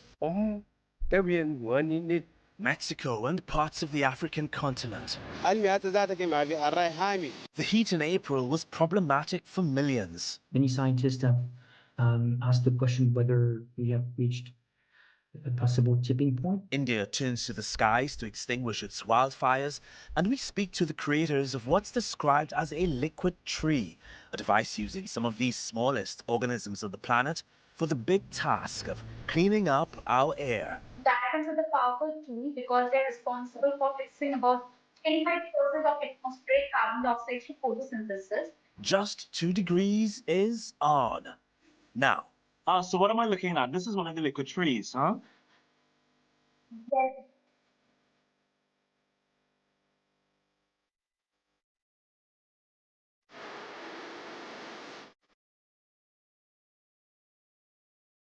Ever been so hot you cramp up, get a rash, headache, worse? This is what heat stress may look and feel like. Suffice it to say, high temperatures pose a major risk to our health and disrupt how we study or do our jobs. Since there's little public awareness about the issue, here's the lowdown with regards to an ever-present danger of a planet that's heating up. This is Teresa. It's hard to tell under the relaxed appearance and inviting smile, but her body is under immense stress. It's overheating. My body was just very moist, and it was hard to get reprieve from that. Yeah, even in the shade, it just feels hot. Heat stress can occur when temperatures hover around 46 degrees Celsius. Exposure for extended periods can lead to stroke, exhaustion, dizziness, and in severe cases, death. Uncompensable heat stress is basically the point where you can no longer physiologically cool yourself down through the convection of heat away from your body or the evaporation of sweat off of your skin. But it's not always easy to tell when the heat becomes dangerous. Some call it a silent killer. A study published in 2023 in the journal Nature Medicine found more than 60,000 people were killed in Europe by hot weather. And in the US, excessively high temperatures kill more Americans than any other extreme weather event. So neither of those statistics was I aware of. The second one was more shocking to me than the first one. But hearing that, it's pretty incredible. That is the #1 climate death statistically in the United States. So they're going to go further into this, and I think this is an important conversation for us to at least have to some degree, or to make ourselves more aware of. But this gets into how heat stress and other things not only affect humans, but how it affects and should be dealt with in regards to workers, more specifically. Finding shelter from the sun is too expensive an option. ये adjust का घर है sir, लोहे टीने का घर The है houses here are made of जो asbestos. घर में एक घंटा The भी नहीं roofs रह are made सकते using हैं, जैसे कि iron हम and tin, खाने so के we लिए are जो unable घर to में stay खाते inside हैं of ना our वो भी houses नहीं even खा for पा an रहे hour. Street vendors, agricultural, and construction workers are among those most affected by heat stress. In Bangladesh, people under temperature duress lose about 2 working hours per day. That can amount to as much as a quarter of their income. Farmers have adapted by tending to their land after sunset, but that's only if they can afford a generator. Others disproportionately impacted are children, the elderly, pregnant women, and people with pre-existing conditions like cardiovascular diseases and diabetes. Greenhouse gases are the primary culprit for exceptional heat events, according to Europe's climate monitor, Copernicus. Really, without human-induced global warming, these temperatures wouldn't have been possible. So, How do you take a picture at night again? There's multiple ways that you can do it, right? By changing the exposure, by like the amount of light let into the camera when you're taking it. You could also have the, oh shit, my brain just broke. You can have like the length of time that the lens is left open. I can't remember. Why can't I remember this? It's like, oh my god. Oh my fucking god. I should have a much better explanation for you right now, and somehow trying to switch my brain from this to that is breaking. But my point is, you can also let the amount of time that the picture is being taken for, the longer you increase it, the more light that will be let into the camera, and the better, in theory, the image should be, depending on if it's moving or not. That'll complicate things. industrial climate, we wouldn't expect to see heat waves of this intensity at all. And climatologists have already predicted these weather patterns will only become more frequent, saying they could be 10 to 20 times more intense over the next few decades. But heat waves 10 to 20 times more intense than they've ever been would be devastating for us and agriculture. I spoke with Dr. Sheila Ochogboyu, Executive Director of the Alliance for Science, about early warning signs and whether there's anything we can do to better protect ourselves. There are many factors influencing someone's core temperature, which normally sits between, I believe, 36 degrees Celsius and 37. I know age and physical activity, for example, are some of those factors. But what happens when someone's core temperature rises? What happens inside the body? Yeah, that's a really interesting question. It's important. And thank you for inviting me onto the show. And I'm glad that you did, because I just came from Nairobi, which is suffering severe climate stress because of El Nino and floods. And I'm now in London, where it's a very unusual heat wave. So the topic of heat stress is really important. So when a person's core temperature rises above a norm range, they suffer heat stress. And heat stress means that your core temperature now has a challenge in rebalancing. You know, the body's physiology is just built to balance. That's really all the body wants, is balance. It wants things to stay within a stable range. All your bodily functions are just trying to keep a balance. And so if you remember any of your high school biology. Okay, hold on. I'm just going to move this forward a little bit, because it's like a super long segment. But I want to say they start talking. Where? He asked the question. I think here. Heat stroke. Is it fair to say that one leads to the next? Oh, yes. So heat stress is the term that shows that your core temperature is now unable to bring itself down to a stable state. And then that leads on to heat stroke. So now you have been exposed, you have suffered heat exposure. And because of heat exposure, you suffer other things. You get heat stroke, which has a number of other symptoms. You have nausea, lack of concentration, you are weak, you could faint, and all your bodily functions, begin to quickly try to recalibrate themselves. So your body's under stress. You could get a rash, you could throw up, and so your body goes into a kind of a panic attack. And you have to do something very quickly, depending on the level of exposure. Then that's what limits how quickly you can get back to normal or not. So they are. Hold on. Sorry, I just gotta push this even further forward. Because at some point here, she starts talking about. Maybe it's here?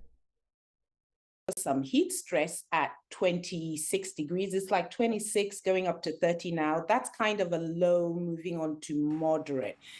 And so the guidelines are that if you can work at that temperature and be exposed, but then for every hour, you should take about 15 minutes out of it. Yeah.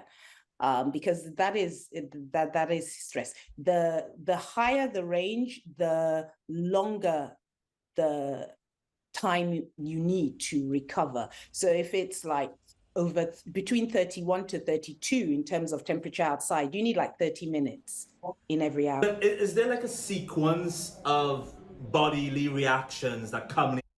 So basically, to kind of wrap that up, what she's saying is that once it gets above like 85 degrees, like you start needing at least 15 minutes an hour easily. And it depends on people, depending on the symptoms of heat stress, right? And heat stress is a legal definition that tells us when workers should be receiving rest, quote unquote. It's like, but the actual symptoms of heat exposure and all of that are enough that people genuinely need a great deal of rest once it starts getting very hot outside, and that's, you know, starting at like 85 degrees or even cooler than that potentially, depending on the other conditions. And the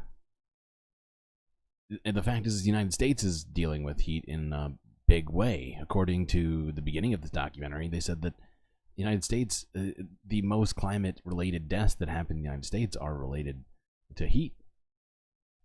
So it's definitely something we need to start thinking about, especially with regards to workers, and in our daily lives as well. You're watching Halo Season 2. Interesting.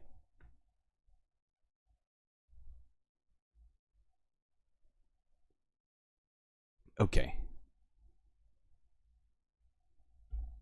Let's look at this real quick. I think I only got one video on this. This is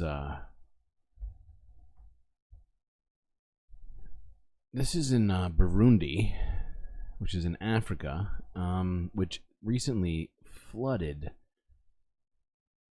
We completely missed this somehow. I don't know how, but was not in. This road was once used by vehicles, bicycles and motorcycles by the residents in Gatumba. Now, they use boats to travel from their homes to go to work or school. Hussein Kindera is a 78-year-old father of 6 children and 12 grandchildren.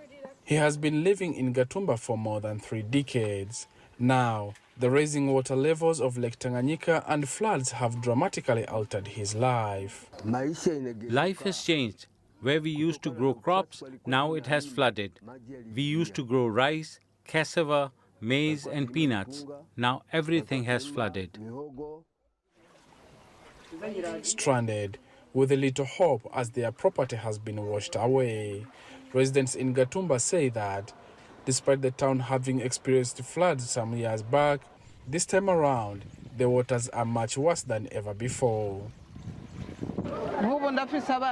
I have 5 children who go to school, and now I have to move around to see if I can get food for them.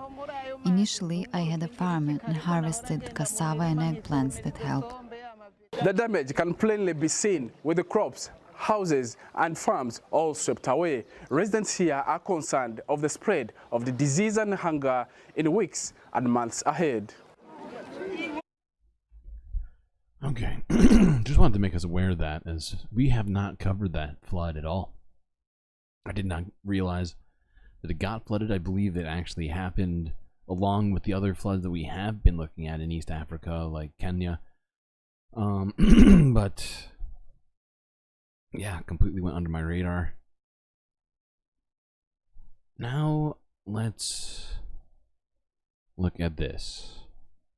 As Afghanistan has been hit by another flood. We just talked about it. Over 300 people were killed and thousands were injured in a flood from about a week ago. And it has now been hit by another flood in which dozens more people have died. That's all I've got to say. Jesus Christ.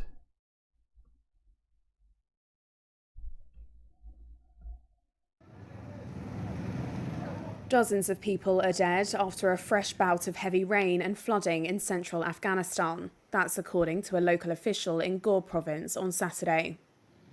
They told Reuters information on how many people were injured in the rain spell that began on Friday was not yet available, and added that some 2,000 houses were completely destroyed and many more damaged. Key roads to the area had also been cut off, and shops were underwater in the province's capital, Firozkoh. This man said it also ruined goods and land.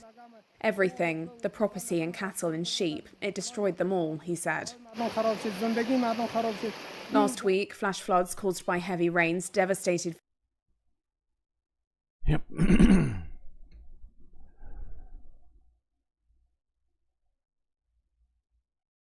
Okay, let's go to this, just to end on a not depressing note.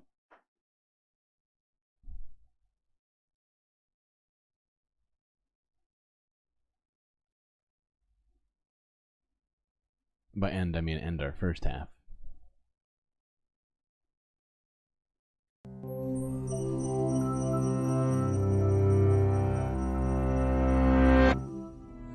Roughly 3 billion years ago, a single-celled photosynthetic bacterium began burping a new chemical that was poisonous to nearly every species on Earth.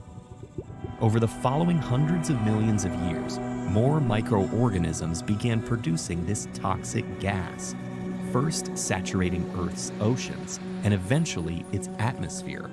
Up here, this chemical changed the composition of pre-existing gases so drastically that it caused a global ice age. And the name of this powerful, poisonous, world-changing gas? Oxygen. In the millions of years since the Great Oxygen Catastrophe, most life, including all multicellular organisms, have evolved to rely on this gas. However, there are some places where oxygen-averse microorganisms, like those from Earth's earliest days, have re-emerged. Many of these places are in the ocean depths, beyond the reach of researchers. But there are other bodies of water completely devoid of oxygen, yet close enough to the surface to explore. And one such lake is hidden high in the Swiss Alps' Piora Valley. Formed over 10,000 years ago, Lake Cadagno is one of roughly 200 known meromictic lakes, meaning it's actually 2 distinct bodies of water stacked on top of each other. The top layer functions like a standard body of fresh water. It's safe for swimming and known mostly for a plump and plentiful fish population that's been the subject of local fishing legends for centuries. But just 13 meters beneath that bounty is a dense, sulfurous, oxygen-free pool, lethal to any multicellular life forms, fish included. In a typical lake, the entire body of water would gradually mix, diffusing oxygen from the surface throughout. But these two layers never mix, as is the case with any meromictic lake. And the reason for this divide in Cadanho is the water's unique chemical compositions. Both layers are fed by rainwater flowing down the mountains. However, this water can take two paths. The first is to trickle down the granitic mountain directly into the top layer. The second is to seep into the Piota Valley's vein of dolomite, a porous rock full of salts such as sulfate. Rainwater that sinks into the dolomite will slowly inch towards the lake, all the while shedding its oxygen and picking up salts. Finally, this heavier water will cascade from sublacustrine springs below the lake's surface, forming the dense, salt-rich bottom. Okay, hold on. I'm not gonna watch this whole thing. I just want to see the end of it where they talk about what happens with it. Honestly, fuck it. Strange and otherworldly shapes. Various anaerobic microorganisms take in the water's sulfate and emit toxic sulfide. And at the border of these layers, there's a thin blanket mainly composed of pink-bodied Chromatium ocani, a photosynthesizing bacterium that relies on this sulfur the way most plants rely on oxygen. However, while neither water nor organisms move between the layers, these ecosystems aren't completely out of touch. Chromatium ocani live at the top of the bottom layer because they need to be as close to the sun as possible. But while they never cross into the deadly oxygenated waters, they're close enough that organisms like zooplankton can dive down, eat them, and get back up. In fact, this relationship forms the bottom of the upper layer's robust food chain, supporting the lake's legendary fish population. This unique ecology is more than just a boon for Cadanho's fishermen. Having access to an isolated anaerobic ecosystem allows scientists to model the world before the Great Oxygen Catastrophe. Cool. Anyway, just figured we'd watch something that wasn't horrifying and just interesting about the Earth.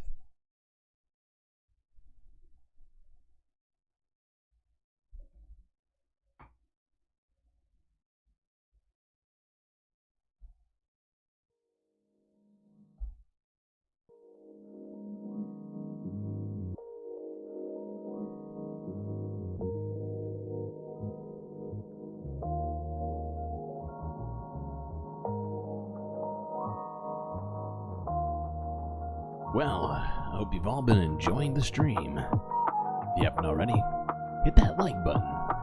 Don't forget to subscribe. If you'd like to help me even further, well, you can become a Galactic patron by clicking this link in the chat, where all sorts of space benefits await you. Benefits unseen by the rest of the damn galaxy. Just a few bucks a month, you can get all sorts of stuff. Anyway, what was I saying? Things. Ah, yes. Galactic intermission. Grab yourself a drink, snack. I'll be right back.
Alright, I am back.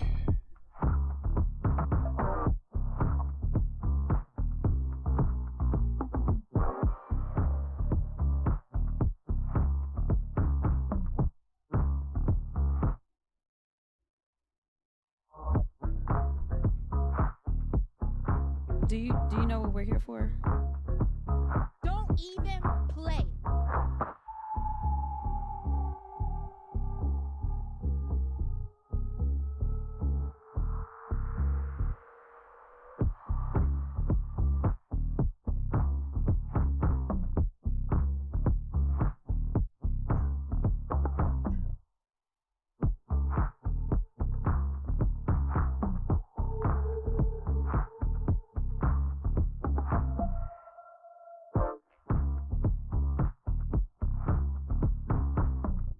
Okay, time for global news.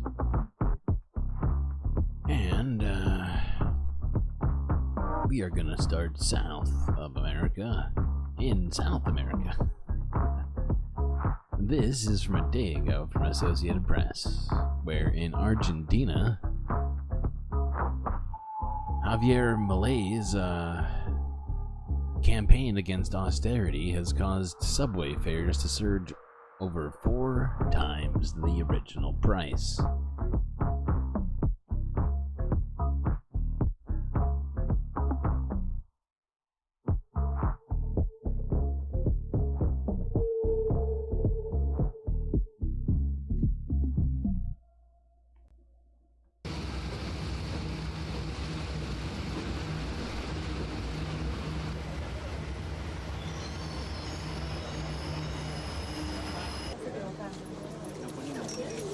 Sí es cierto que hay que equilibrar la economía del The país, country's pero economy had to be no se balanced, hace de but it esta shouldn't be manera, done this way, castigando by el punishing the bolsillo pockets of básicamente de la working gente people with trabajadora, services and transportation con hikes, by los punishing servicios, el transporte, etcétera, these are etcétera. moments that perhaps I should Entonces have been estos done more aumentos progressively. que tal vez había que ir haciéndolos más progresivamente, resultan Becomes impossible for people to use. No kidding. Can you imagine suddenly having to pay 4 times as much for your transportation to whatever it is you do during the day and or night? Insane. It's insane.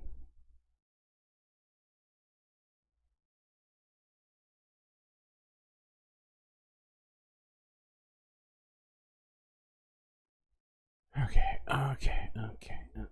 Now let's move to Africa really quickly.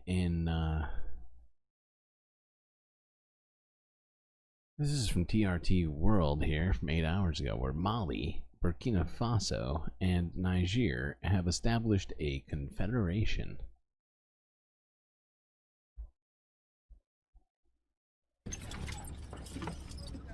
It's a persisting battle that's killed thousands and displaced over 2 million people in the West African Sahel region. Nigerian forces have been battling Daesh and Al-Qaeda-linked groups for years. The terror groups are threatening villages outside the capital, Niamey, and village chiefs are living in exile. They're known here as kings. And as the terror groups battle to gain influence, it's the kings they kill first, he says. They come to our villages, rob homes, steal livestock, and often kill people. Until earlier this year, France had a strong military presence across the Sahel. The US operates a drone base in Niger to monitor and target terrorist groups. But Niger was the latest to sever ties with the West after a coup last July. Yep. And while the Also, threat oh my still God, exists, you can't see? many believe it's decreasing under God. the current authorities. It's true that the Americans and the French have been there for some time now. But we as civilians don't know what they were doing. But what is sure is that we have noticed that there's still always attacks, despite their presence. Despite all their surveillance and military abilities, there were still attacks. This year, the junta-led authorities of Mali, Burkina Faso, and Niger announced the formation of a joint force to fight terrorism in the region. But along with demand... Now, I would point out that while the UN was getting kicked out, Russia was being accepted pretty open arms from, I think, all three of the nations listed there. And so, you know, it's been speculated that they were directly involved in suggesting that the UN leave.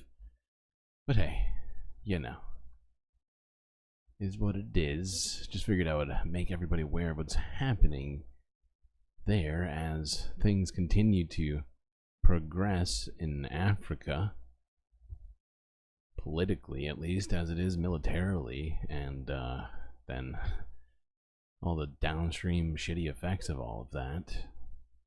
Like, I don't know, Sudan being in the middle of a ethnic cleansing and mass starvation. Anyway, let's look at this. This is from a day ago, where the Slovakian Prime Minister was shot. Now, that was from a few days ago, but the person accused of shooting, who was arrested on the spot after shooting the Slovakian Prime Minister, is being brought to court for hearing.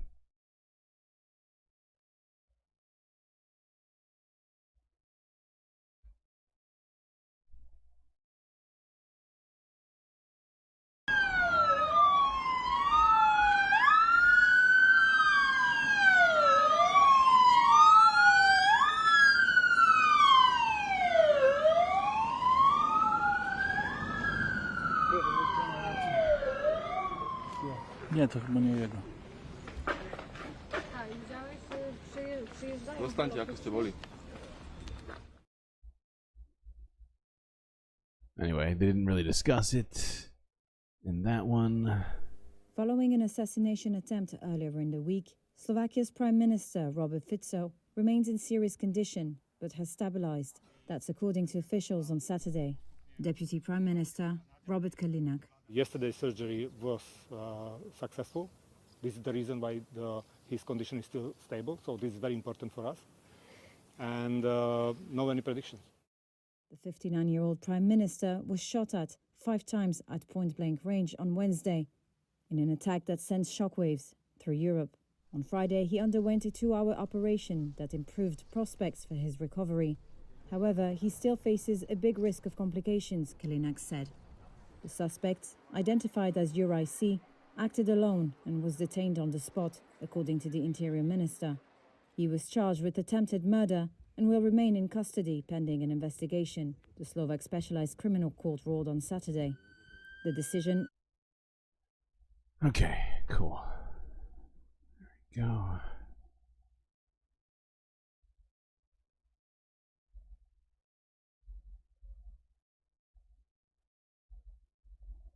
He was shot by CIA agents for not opposing Russia strenuously enough. Okay. That's an interesting theory. I mean, he was in fact, or is in fact, very pro-Russian, but I haven't heard of any evidence of that. There's plenty of people who oppose him in his country that I'm pretty sure aren't CIA, but it could be, you know, I guess I'll have to look into that one. Let's move on to this, where the Georgian president has vetoed the controversial Foreign Agents Bill.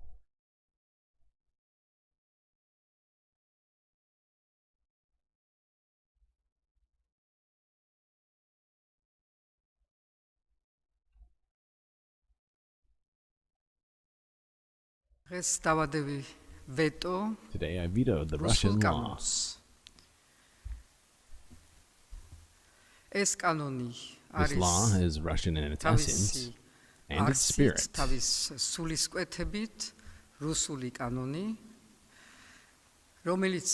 It contradicts our constitution and all European standards. Therefore, it represents an obstacle to our European path. From the legal point of view, this veto has no problems. And today, this veto will be transferred to Parliament.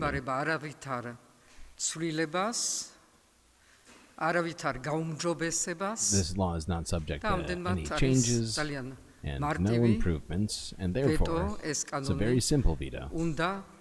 This law must be repealed. Now, we've definitely been talking about that law a bunch. We watched all sorts of protests that were going on, with the streets completely filled with people who generally opposed that law. However, Congress passed it. That Congress is unfortunately for the Georgian people, mostly unelected. However, there is a small portion of them that are democratically elected, but yeah, did not get past the president. However, we will see what happens next, as many I've heard many of the people in Parliament saying that they were going to attempt to circumvent the veto of the president. I have no real clarity on whether or not that is legal or not. She's saying it's not. May very well not be. I do not know. But let's look at this. Just because of the weekend, I'm trying to keep it slightly lighter than usual.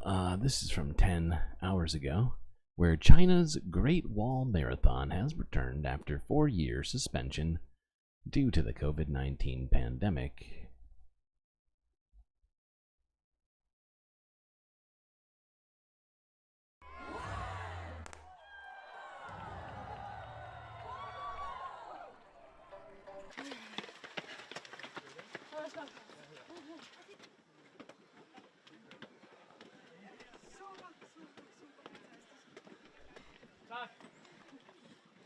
Now, hopefully all these people are vaccinated.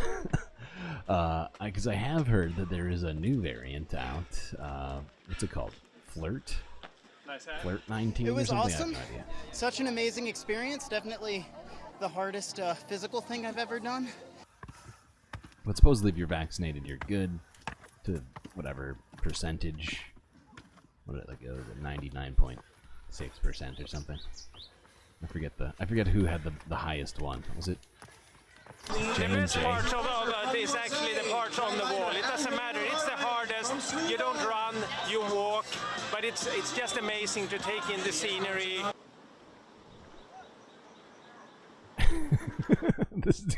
This dude is barely making it through over here. My God.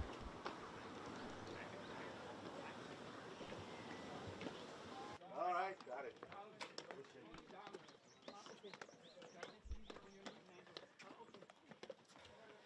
I'd run for you, but it's not in me right. Okay. Anyway, not a very serious story, I know. And that it was my intention. Okay. What the heck? Alright, let's look at this. This is going further east here to New Caledonia, which we've talked about for the last, I don't know, 4 or 5 days, I think, to some degree, where people have been protesting a law there giving French citizens the right to vote, and France has declared a state of emergency in the territory. If you're not aware, New Caledonia is basically a French colony. It's like Guam or Puerto Rico. This is about the Pacific territory, the French Pacific territory of New Caledonia. France saying the territory has, in its words, escaped state control. This is after a number of days of deadly violence. France has declared a state of emergency in the territory and has sent in reinforcements as well as blocking TikTok there, all part of France's efforts to try to deal with the unrest. At least 5 people have been killed in the rioting, including a French police officer, and hundreds more injured. And the reason for this, there's anger in New Caledonia over France's plan to impose new voting rules in the archipelago of around 250,000 people. The French authorities say around 200 people have been arrested. Well, I can speak now to David Boydell. He is in... Now, the fact is that France promised the native people of New Caledonia, called the Kanak people, they were told that this would not happen, essentially. That French citizens who came in after, I think it was like the year like 2000 or something like that, 1990, maybe it was like 1998, they were given explicit agreement, I guess, saying that this exact thing wouldn't happen, where their votes wouldn't be diluted by French citizens basically coming and colonizing the area.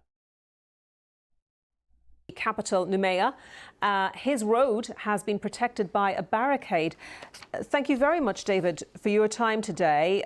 Just explain for the viewers then exactly where you live and how close you are to where the trouble has been happening. David, I think you're having a little bit of difficulty hearing me. I'm going to repeat the question. I believe you can hear me now. Can you explain for our viewers, please, where exactly you live in New Caledonia and how close your home is to where the trouble has been happening? Right, where we're in Noumea itself, in a suburb about 2 kilometers out of the center, and it's happening all around me. I've just been hearing tear gas about 400 meters away. The assailants are attacking the local supermarket. They've been razing the supermarkets to the ground. And it's a turn of hours now. So the police are obviously there firing canisters of tear gas. Obviously. Jesus Christ. I love how pro-colonialist this BBC segment is about this one. So you're effectively in lockdown? Yes, it's very much like COVID. We've not been out for several days now. And how worried are you about the situation that is unfolding literally within earshot of your home? Well, we know that these assailants, for the moment, are not targeting people. There are people who've been hurt, and a lot of police have been hurt. But we know that they're not targeting people in particular. They're targeting buildings and just trying to raise all the infrastructure of Noumea to the ground. But we have a barricade just outside our front door. I'm not sure whether that would hold. Okay. Let's move on. Anyway, the point is that the situation is continuing in New Caledonia. People are pissed, and they have not shut up about it yet. Meanwhile, I guess French and British citizens living on the island are shaking in their boots because law and order has been completely turned upside down.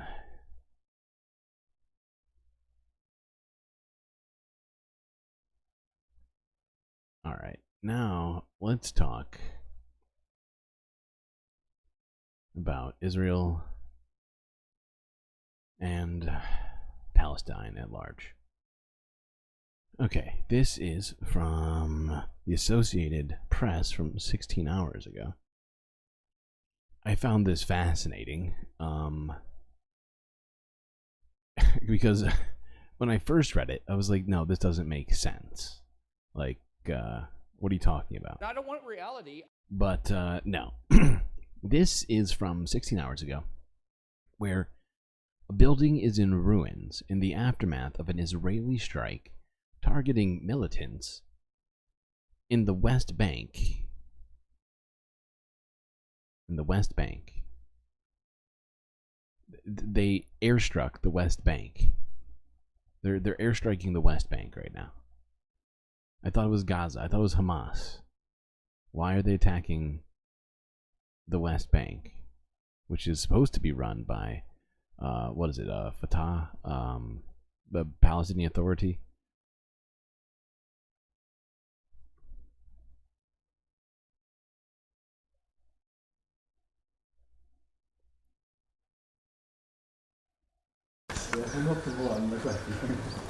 شو والد سعيد الله يرحمه الله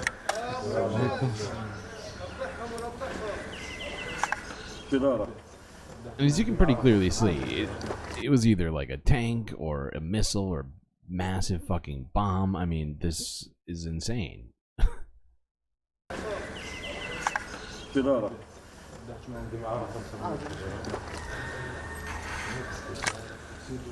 شادي حط بتصور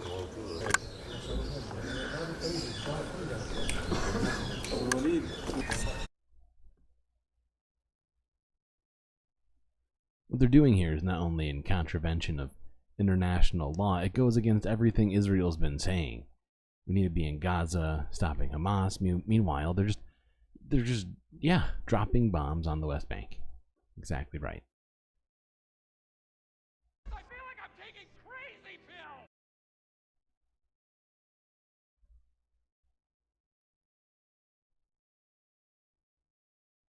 Okay, now, the reason we did that one first is because it's in the West Bank, and we just needed to talk about it first, because it makes no sense in terms of the fucking narrative we keep being fed. But let's talk about this in the usual order we like to do it. So let's go back to the West, where Reuters has done a piece from a day ago showing that Colombia's protesters have evidence refuting New York City's claim that no one was injured. And by New York City, they mean Eric Adams, of course. Mm-hmm.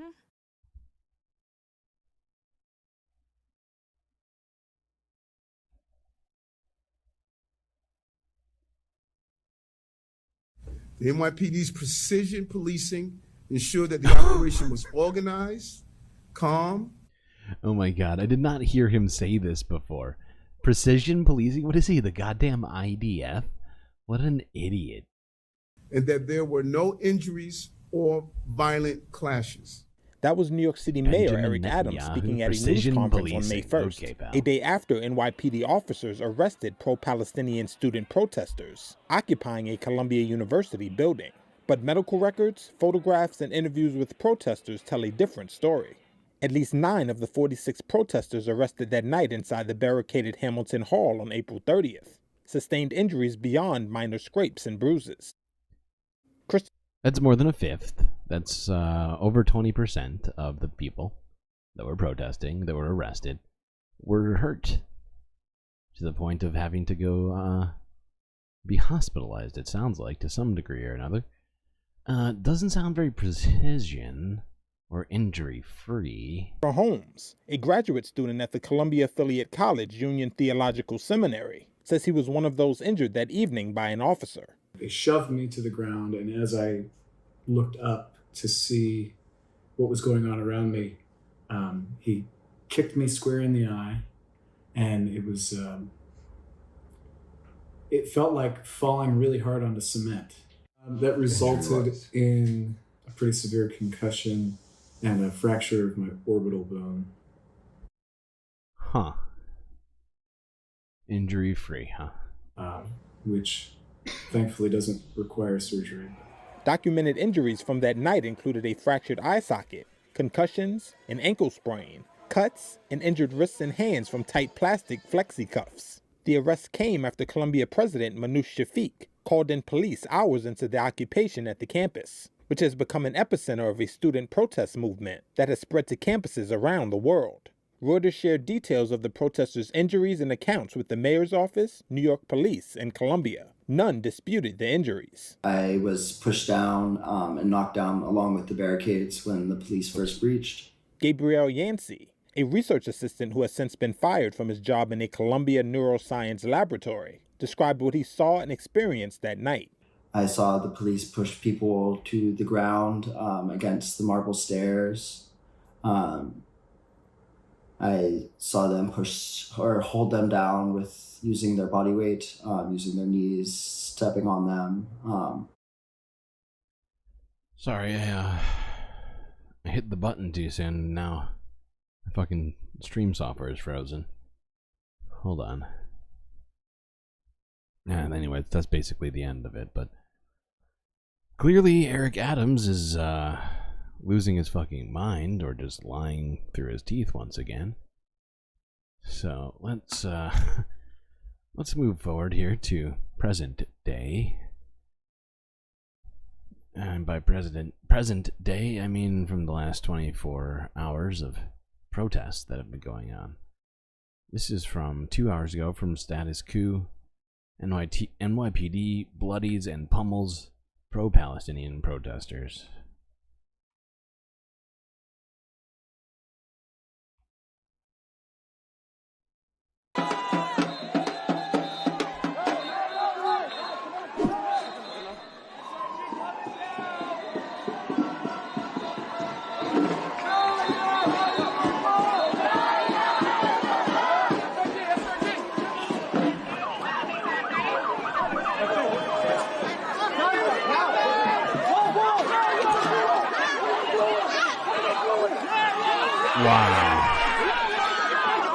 Wow, dude.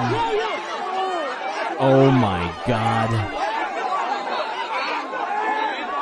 That was ridiculous. That was ridiculous. Hold on. Hold the fuck on. What in the fuck, dude? Just walks over there, grabs them, and just starts pummeling these people? Are you shitting me? What in the fuck? Is this UFC, dude?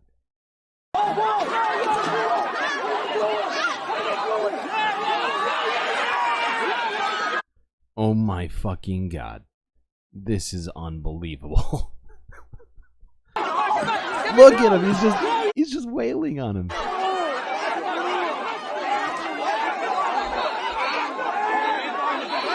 Those people were just walking. They weren't threatening anybody. That's a fucking... Wow, that's a crime and a half. Illegal.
Well, this is what our tax dollars being paid are being paid out to. This and bombs.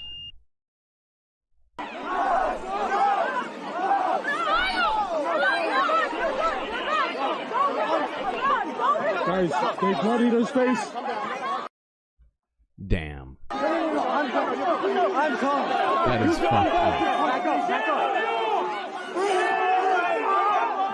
Guys, this is what I say when NYPD comes in, they start violence.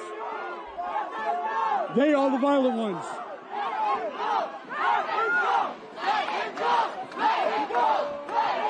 They have...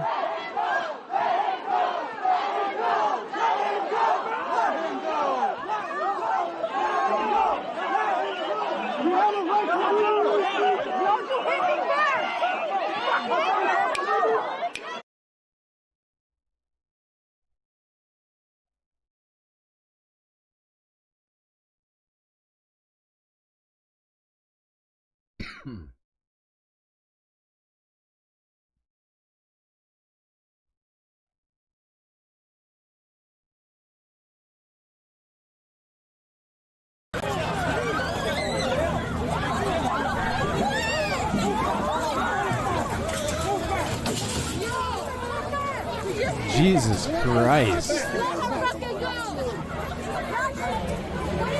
Do you see that idiot just push a garbage can onto his partner over here? That was classic. Jesus Christ.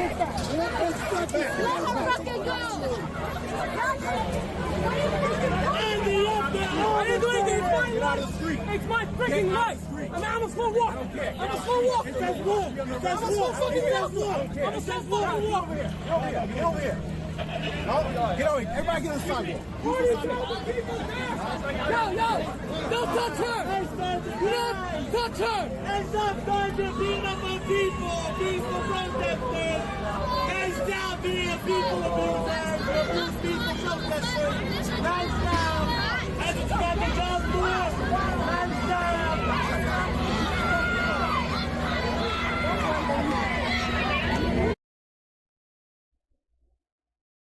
Ah. You deserve Bacula?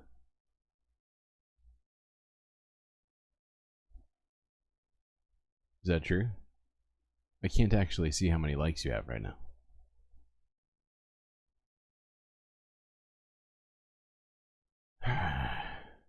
Injury free. Aside from that one dude who was bleeding out of his ear. And those other people.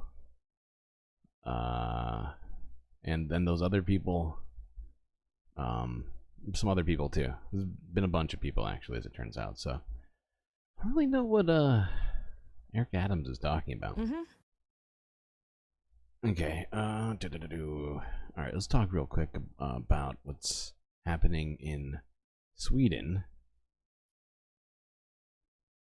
where there is plans for a new law, which, if I'm not mistaken, would ban Israeli goods in the country.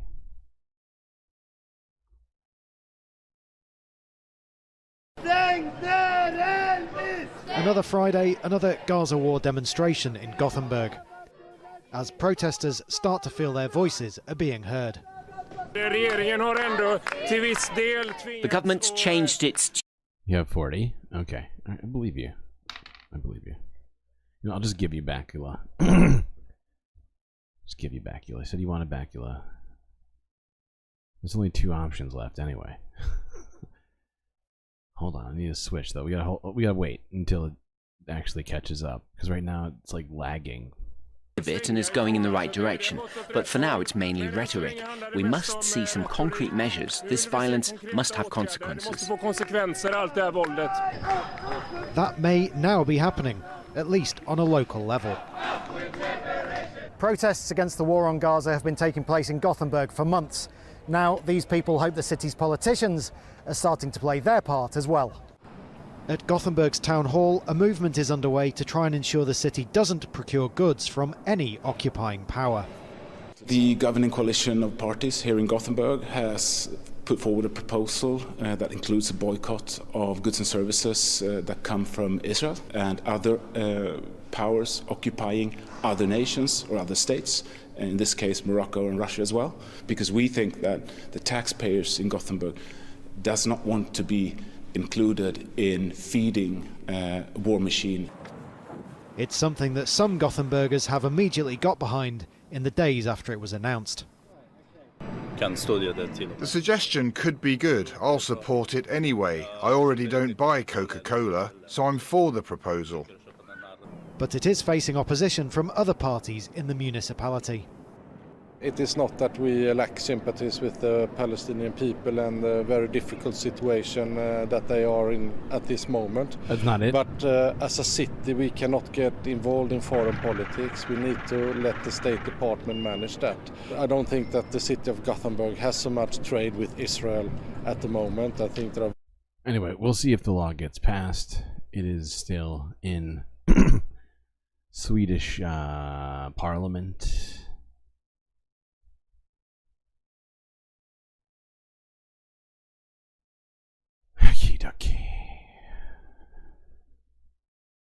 All right. Now, speaking of BDS and things of that nature, let's look at this. This is from a day ago, from a channel I've never seen before. But this individual by the name of Anadolu English has compiled South Africa's representative at the ICJ who presented evidence showing the current genocidal intent of the regime. Oh shit. The destruction of Gaza and Palestinian life is understood by commanders and soldiers, as the video shows. An Israeli soldier from the 9203 Battalion commented as follows on photographs and footage he posted online of Palestinian homes and neighborhoods in Khan Yunis completely destroyed by the Israeli army. This year, we were honored to fulfill the command of the annihilation of Amalek, and may we finish the job. Such language continues to be widespread alongside calls by Israeli soldiers on the ground to conquer Gaza. I'm on the beach in Gaza, in Gush Katif. I'm safe, I'm happy. Me and my friends conquered Bet Laia and El Tatra and Sulatin. And we're moving on and we're going to conquer the rest of Gaza. What's your dream? To conquer Gaza? מוסרי זה לכבוש וליישב את The כל moral חלקי is ארץ to ישראל conquer וכל and מקום flatten all שנשאיר parts בו of קן Gaza. Any צרעות place we leave a hornet's יתנקם nest בנו untouched במוקדם will או במאוחר. retaliate. The last few days, we had the privilege of flattening Gaza. תעלו והצליחו, Be triumphant תכסחו and אותם fight. כמה Don't שיותר, leave שלא anyone להשאיר מהם behind. זכר, Erase the memory of them. שלא הם, לא אמא שלהם, לא הילדה שלהם, לא התינוקות שלהם, Erase אסור them, the להם families, the mothers, לחיות the children, בחיות the האלה. animals cannot survive. Instead of erasing the writing on the walls, let us erase... To destroy Gaza. Wait, what? I missed that. Instead of erasing the writing on the walls, let us erase Gaza from the earth. Oh, for fuck's sake. To destroy Gaza.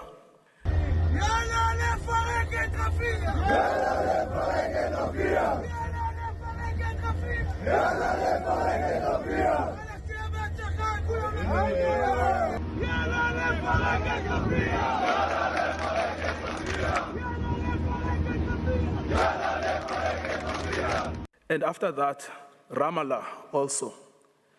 Israeli soldiers serving in Gaza continue to openly call for the deaths to Arabs.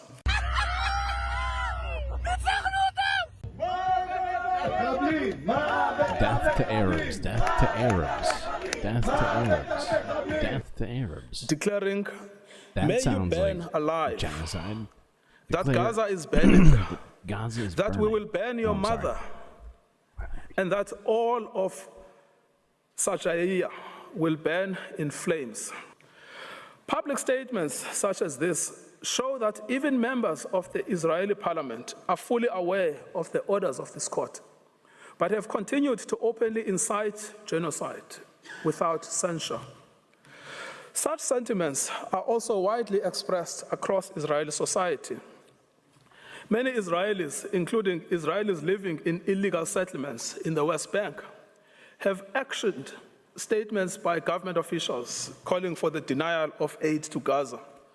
By destroying food aid on its way, including setting trucks on fire, putting sugar in tanks, and destroying the food itself.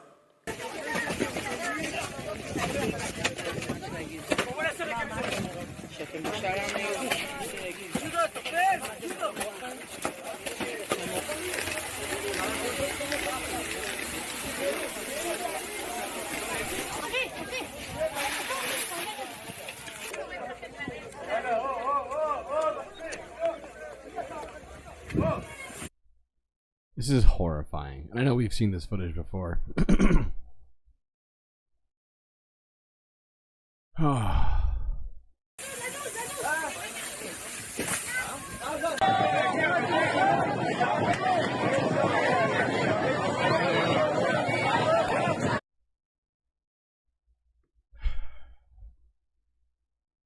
Only very idiotic and privileged people could destroy food in this way while people are starving miles away from them. You know, maybe less.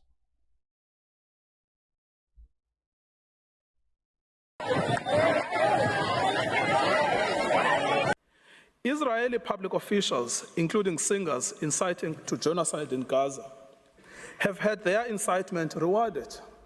שאנחנו צריכים להכות באויב 10 מכות, למחות את זכר עמלק, כמו שכתוב, להרים את הזרוע בחג הפסח בזרוע נטויה, ביד חזקה ובזרוע נטויה, ולתת לו מכה אחת כזאת שהוא יצרח. One singer who popularized and adapted to Israel's current military operations in Gaza.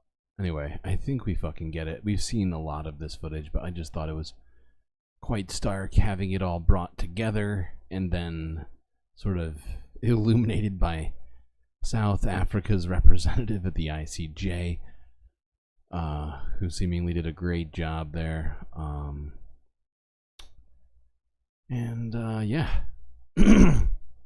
felt worthy of a few minutes of our time for sure. All right, now let's look at this again, just to kind of what's the word? Just give us a little bit more catharsis. This is from a day ago, where Israel was heckled at the ICJ. Of provisional measures submitted by the Republic of South Africa. Liars! Liars! The State of Israel requests the court to reject the request for the modification and indication of provisional measures submitted by the Republic of South Africa. Liars! Liars!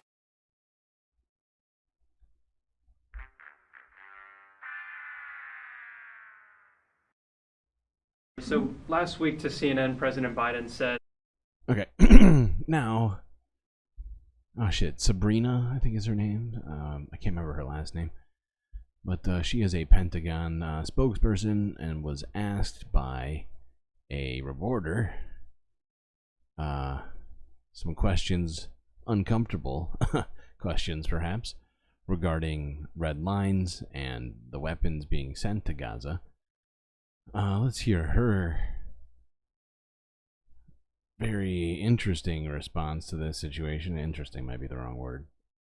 So last week to CNN, President Biden said that he made it clear that if the Israeli government goes into Rafah, I will not be supplying weapons that have been used historically to deal with cities. Of course, we've seen the Israelis use tanks in urban centers throughout this war, and in the latest arms package, which is now on its way, expected to be approved, and was after Biden issued that statement, is $700 million in tank ammunition. So this statement appears to be false. Is it the Pentagon's assessment that tanks will not be used in the invasion of Rafah? I think you're...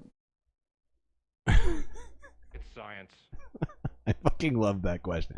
Is it the contention of the... this is maybe not verbatim, but is it the contention of the Pentagon that tank ammunition won't be used in Rafah? Incredible question. significantly oversimplifying things. So what I would... He's oversimplifying it. I see. Okay, let's hear this. Let's hear this. You're significantly oversimplifying things. So what I would tell you to do is to do a little homework on the package that was approved, and that this is long-term sales that will be going to Israel, and the State Department would have more for you on that. In terms of operating within an urban area, the Secretary, the President have been very clear that these type of high payload bombs, the 2,000-pound bombs, it's not necessary to be used in an urban area like Rafah. We are still, and I want to be very clear, we are still providing Israel the means to defend itself against its fight against Hamas. And you are still seeing shipments of weapon systems going to Israel, and will continue to go through. That is a fucking bitch. I mean, this woman is dangerous, ladies and gentlemen. Good God. Worst answer ever. Fact is no. The answer is no. The red line seemingly doesn't exist. We'll be giving them basically still everything they need. And the fact is, what was it, yesterday? We looked at footage from, I think, Thursday, where Congress, at least the House of Representatives, passed a bill to overturn Biden's veto on the aid package. So you know, even that's basically off the table. And I think she made the statement after that, but I could be wrong about that. Could be wrong about that one part of it. Either way, ridiculous to suggest that's oversimplifying it. In fact, the question was incredibly astute in its observation that $700 million worth of tank ammunition was going to be going to the IDF, and has been historically used in all of Israel's invasions, especially at least in regards to the last 7 months. So yeah, I think if anything, it really helps put to light to the situation there. For fuck's sake. I feel like I'm taking crazy pills. Okay, let's look at this from a day ago, where the first aid shipment to Gaza has arrived to the U.S. pier, even though it's not nearly enough. A floating lifeline, this makeshift US-built pier brought its first shipments of aid into Gaza this morning just after 9 a.m. A precise if imperfect artery, much slower than land deliveries.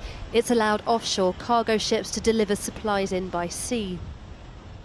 Waiting for them, empty trucks, the smoke erupting behind them a reminder of the dangers onshore.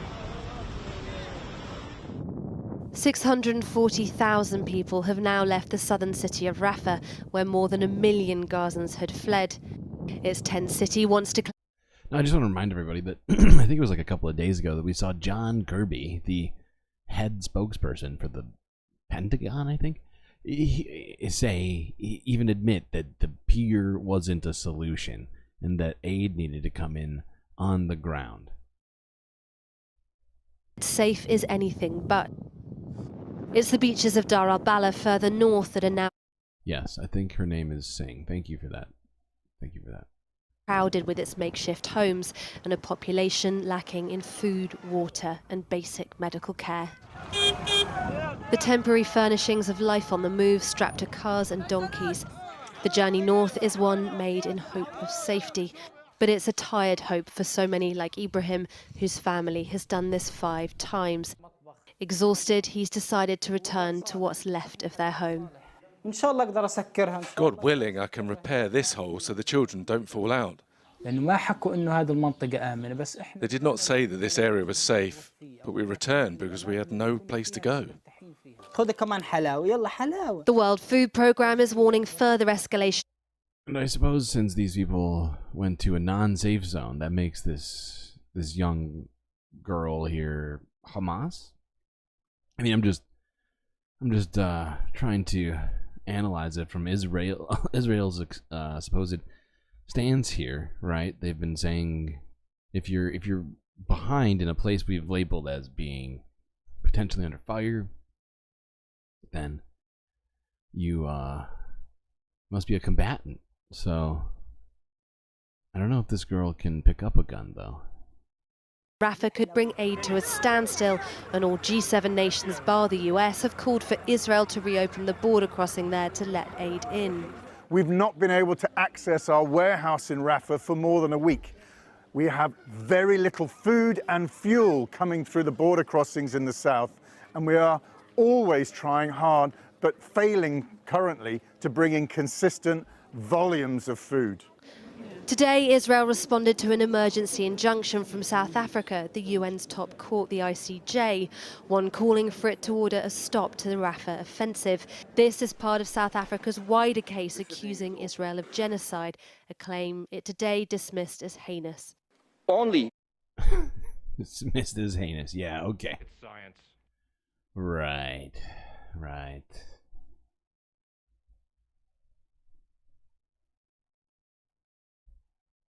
Okay.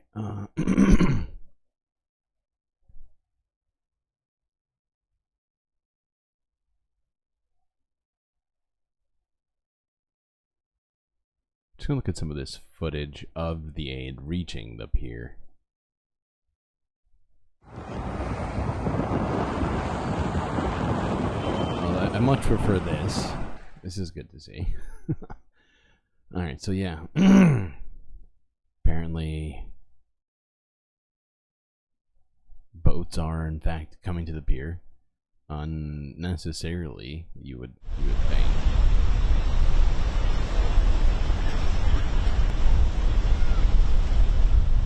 But hey, why not, do something very circuitous, unnecessarily, just for the fun of it when people are starving? That's the level of seriousness we should be taking this with anyways, right? I don't want reality.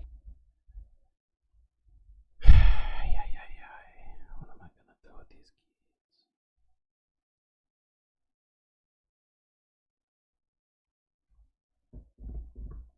Yes, okay. Let's move on to this one.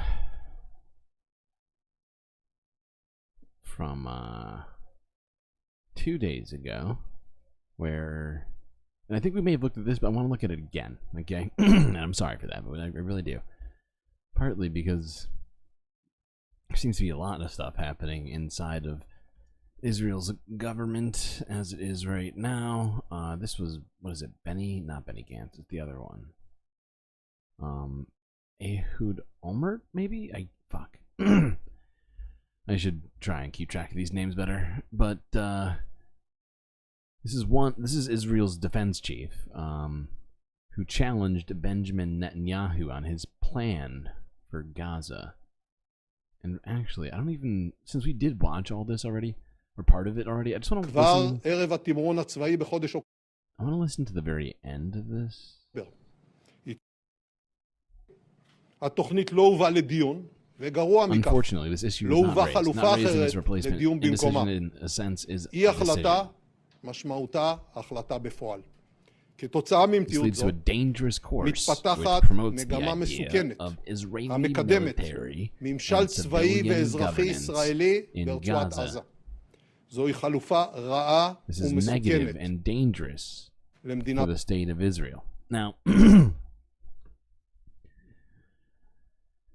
unpacking this statement, I think, is important, right? What he's saying here, right, is that he doesn't want the conversation to become Gaza being part of Israel and suddenly all of the people, therefore, in Gaza getting a vote in Israeli elections and therefore, undoing their ethno-majority in the, at least as it comes to representation and civil rights in the area, right? It's, God. But anyways, yeah. So this guy, for this whole thing, he's basically telling Benjamin Netanyahu that he doesn't have his shit figured out or whatever. But I just think that that's actually the most important part of it, right? But continuing on with more people that are challenging Benjamin Netanyahu right now publicly. This is Benny Gantz, I'm pretty sure. Yeah. Who also is threatening Netanyahu with an ultimatum to withdraw from the government, I believe, over Netanyahu's plans for Gaza as well. Israeli War Cabinet member and former Deputy Prime Minister Benny Gantz, a short time ago delivering an ultimatum to Israeli Prime Minister Benjamin Netanyahu, telling him the cabinet must agree on a 6-point plan for the Gaza conflict by June 8th. He also threatened to leave the coalition government if Netanyahu does not meet his expectations. CNN's Elliot Gakin is in Tel Aviv for us. So tell us more about this message delivered and what might be next. Frederica, there was much speculation before Benny Gantz spoke this evening that he might actually be saying he was going to leave the government. But instead, what we have is effectively an ultimatum for Prime Minister Benjamin Netanyahu that either he puts the national interest ahead of his personal interest, either he does what's best for Israel, or he goes with, in Benny Gantz's words, the radicals in his government, a reference presumably to the far-right ministers Bezalel Smotrich and Itamar Ben-Gvir. Either he goes with the nation or the radicals, or else Benny Gantz will leave this government. And you recall No, I just want to remind people, the people like you have Gallant, who we just listened to, and Benny Gantz here are nearly impossible to quantify.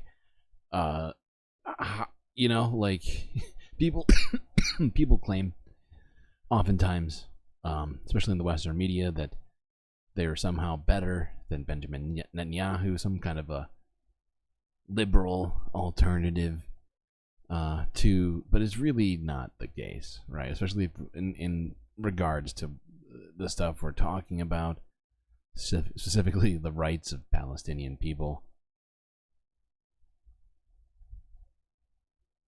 But hold on. I think they actually, do they not? I could have sworn they did. Oh no, they don't. Oh no, am I right here? No.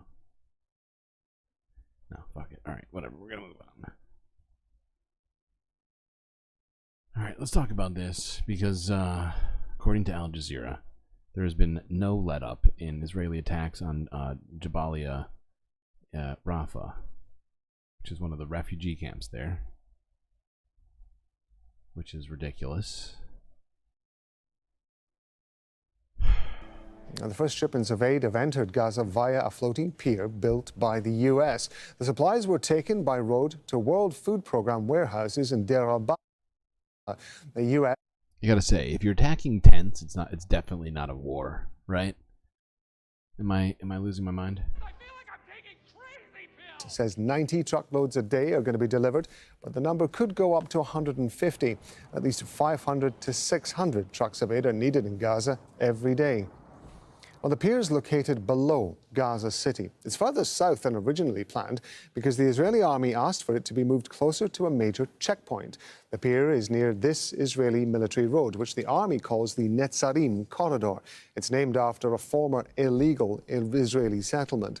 Almost major and it's also been like a barrier for settlers to start building in northern Gaza. At least that's what I've been hearing. Into Gaza are still closed. A handful of trucks are entering through the Karam Abu Salem crossing. Aid agencies say overland routes would be a far more effective way for aid to reach Palestinians. Hani Mahmoud's joining me now from Deir al-Balah in central Gaza. Some of the aid has been taken off this pier. What do we know about how it's being distributed and how much of a difference, if any, it's going to make?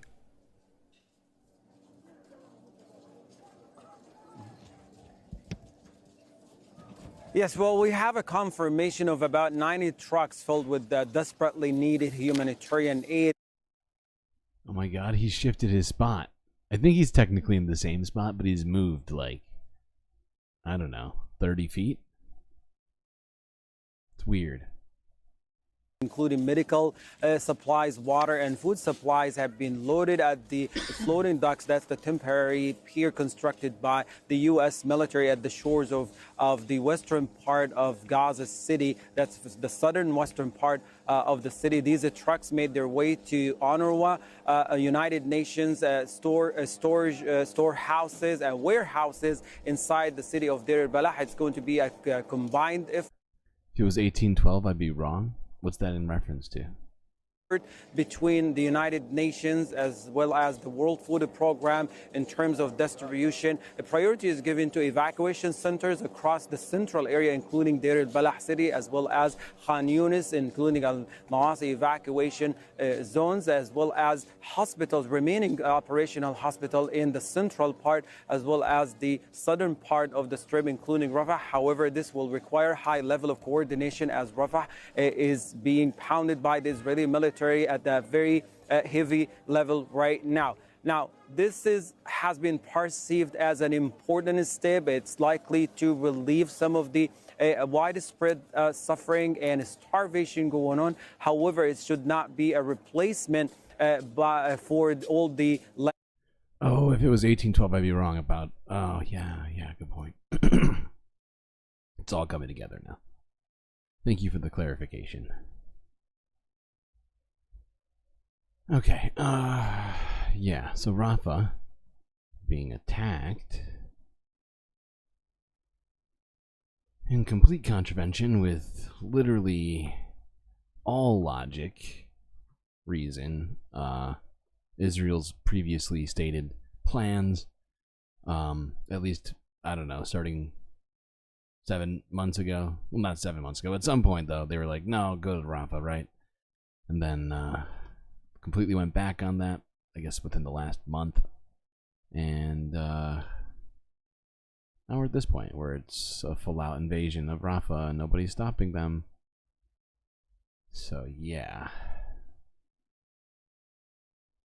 Alright, let's look at this from 9 hours ago. This is CBC News, where according to a Palestinian journalist that they interviewed, navigating northern Gaza is, quote-unquote, dire.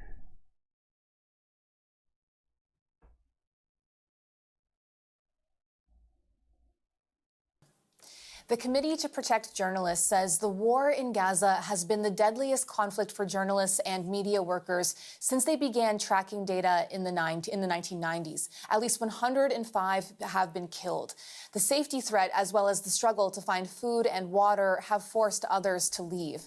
Mohammed Ar-Mahwish is a journalist who's covered the war for Al Jazeera and The Nation, and he has more on what people in Gaza face as Israeli airstrikes hit the territory. Since we have left the Gaza Strip, particularly Gaza City, I mean, the situation is there generally for everyone is just the same for me and my family, since we were residing and taking shelter in Gaza City for over the past 7 months since October the 7th. I mean, we were constantly trying to navigate the daily struggles of providing enough food, enough clean water, on trying to access the right to like the medical care and the medical attention that we would constantly need. In the north of Gaza, it's particularly becoming more dire. The Israeli forces are back on action on almost everywhere in the north regions of Gaza. We are speaking about the Jabalia camp right now. We are speaking about the Zaytun, since it's been confirmed that the Israeli forces have withdrawn from Zaytun. It's in the eastern part of Gaza City, but it's becoming on other fronts more difficult for civilians and for around 700,000 people, according to the UN and other aid organizations still residing in the north, to cope and to navigate the fear and the continued shelling and bombardment across every almost corner in the north of Gaza City. That was journalist. Okay.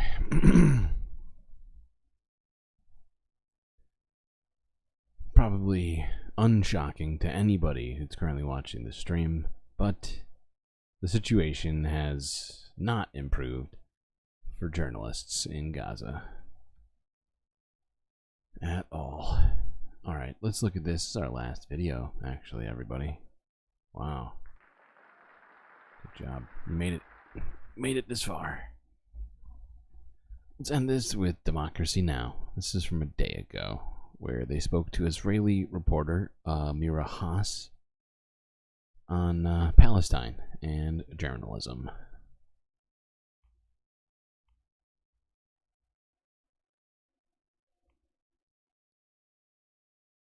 And circumstances.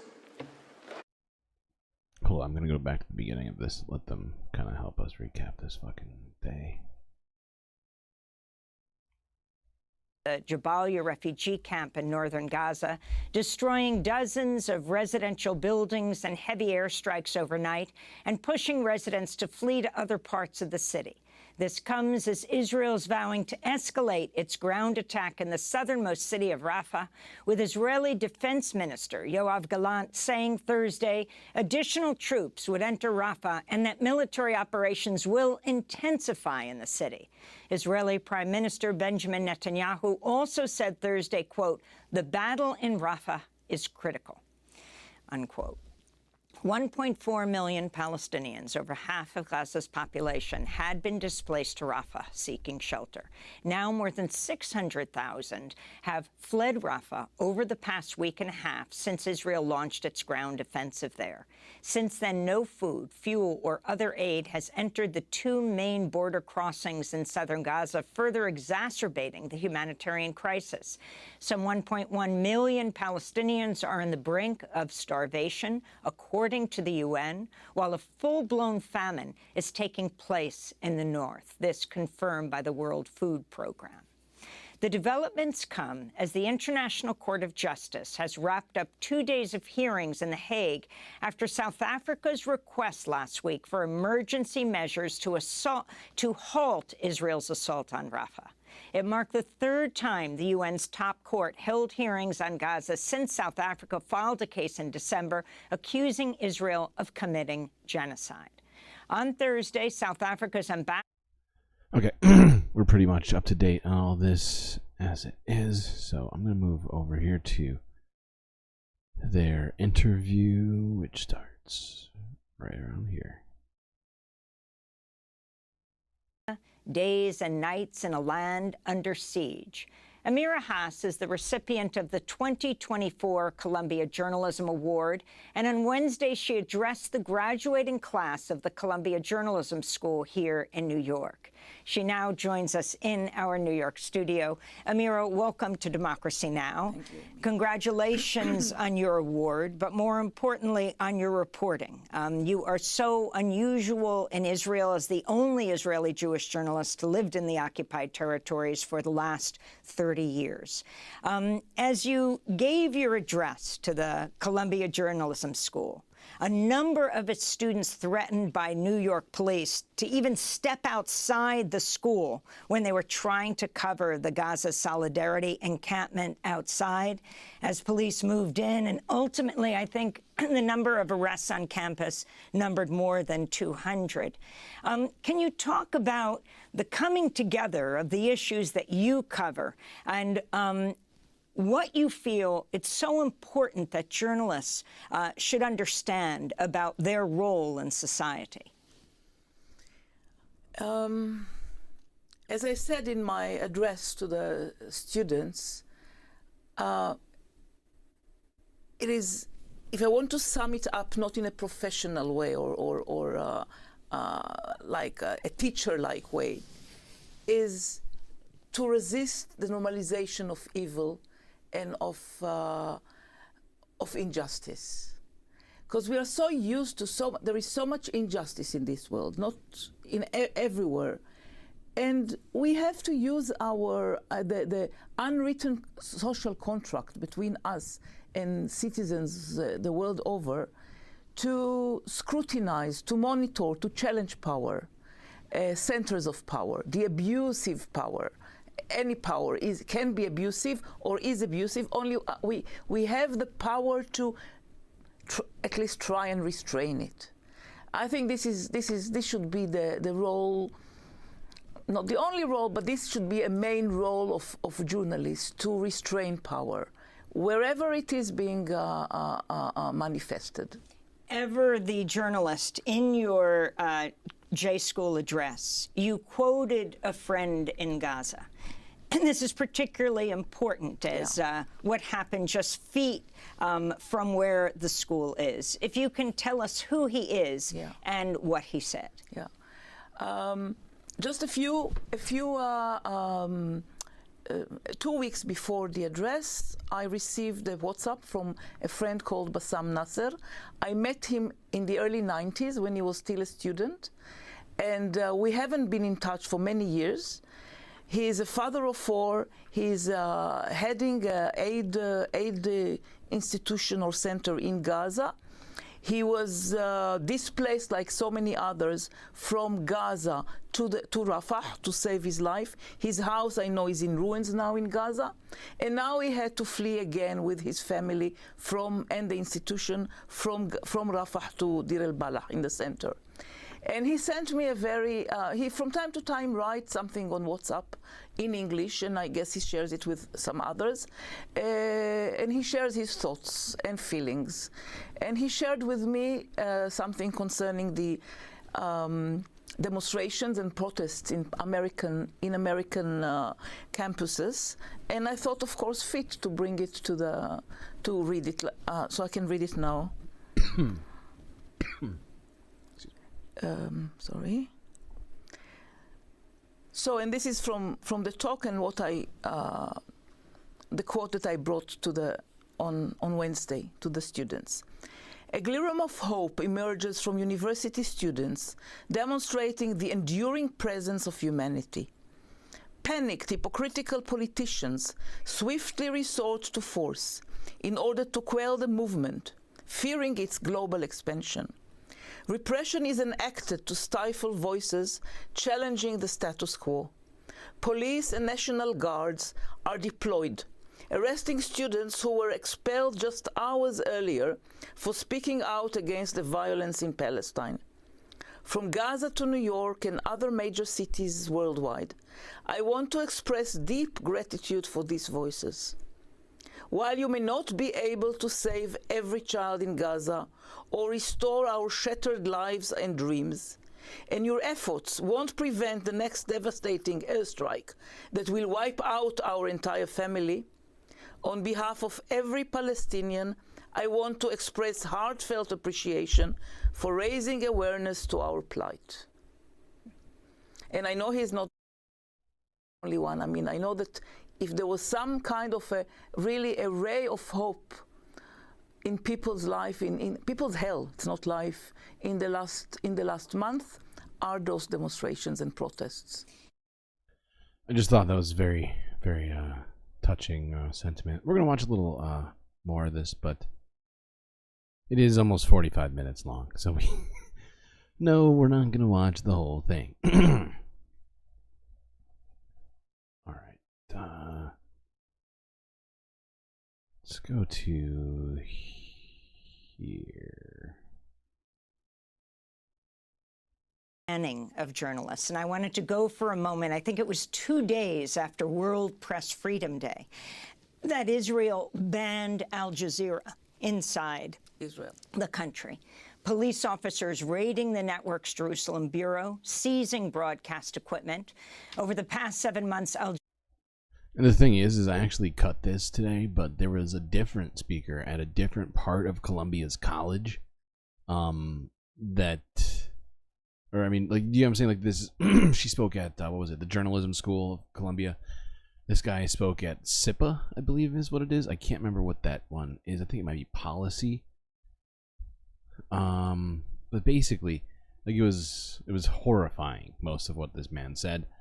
So, you know, people at Columbia got some very different experiences for their graduations.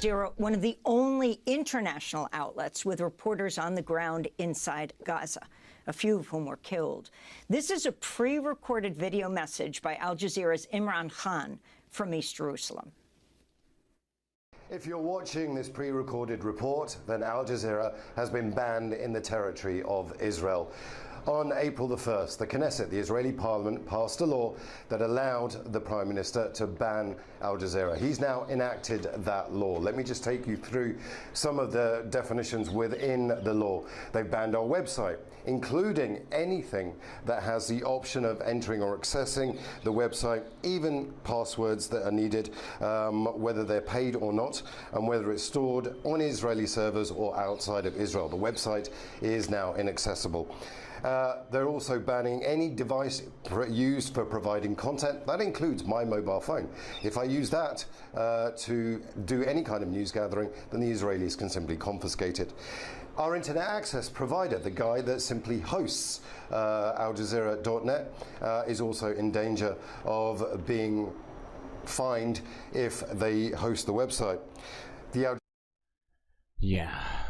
Yeah, I think most of us actually heard this news, so we're going to move this even further forward. They're a TV channel completely banned transmission by any kind of content.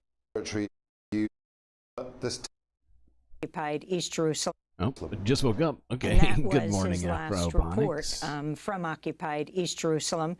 Now, Al Jazeera reporters say when they're reporting from, for example, Amman, we are banned from Israel. But interestingly, Amira Haas, you don't have the same thing happening with CNN and MSNBC. No, they're not banned from reporting in Israel, but they are not allowed by Israel to go into Gaza.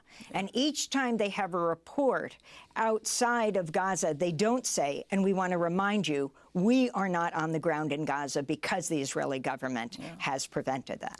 I cannot, I don't watch them when I'm in Ramallah or But I want to say that when it comes to the Israeli public, it doesn't matter if the Al Jazeera are inside Israel or not inside Israel.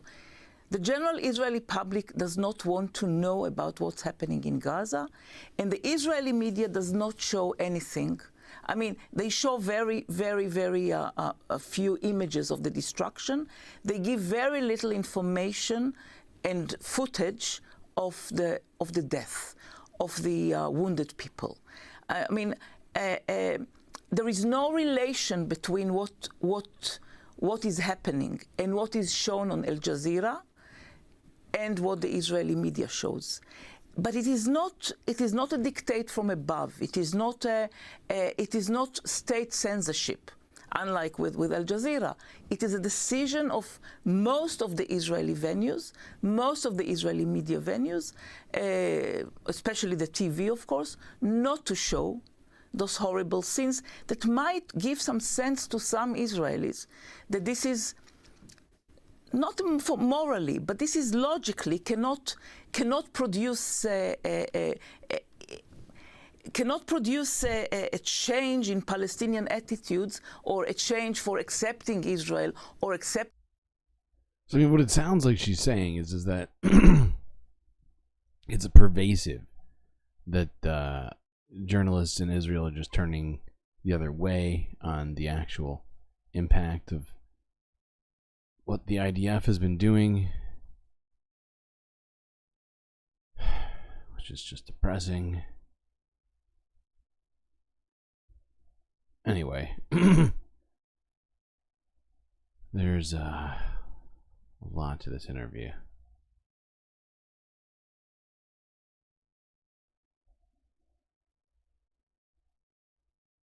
We'll try and watch from here. 2022. Yeah, he's a minister also in the Ministry of Defense, and he's responsible on the settlements, actually, on the development of the settlements of the West Bank. Both he and Ben-Gvir are settlers. He published in 2017 something called the Decisive Plan, which actually says that the Palestinians have to... We knew that, though. Yeah, but it's interesting to hear directly from an Israeli journalist, you know, because usually they're all directly involved in the Hasbara, right? And it's a weird sort of Twilight Zone-esque type of feeling I get hearing it from her. I think. To accept that they will never have a state, that they will never be equal citizens in this country. And they can enjoy their individual rights. If they don't want, they can emigrate, which is, of course, the preferable option for him. And then if they refuse both, and they resist, sometimes he says violently resist, sometimes he says resist, the army will know, or the security apparatus will know how to deal with it. And it was in one way or the other interpreted as okay, they will be killed. He rejected when people assumed that he meant that civilians will be killed. He rejected this. But anyway, we see now that what is happening is the implementation of the Decisive Plan. But it shows that all over, Palestinians are targeted for any as a message that if you want to live in peace, I mean, normally or seemingly or quasi-normally, you have to be silent. You shouldn't say anything.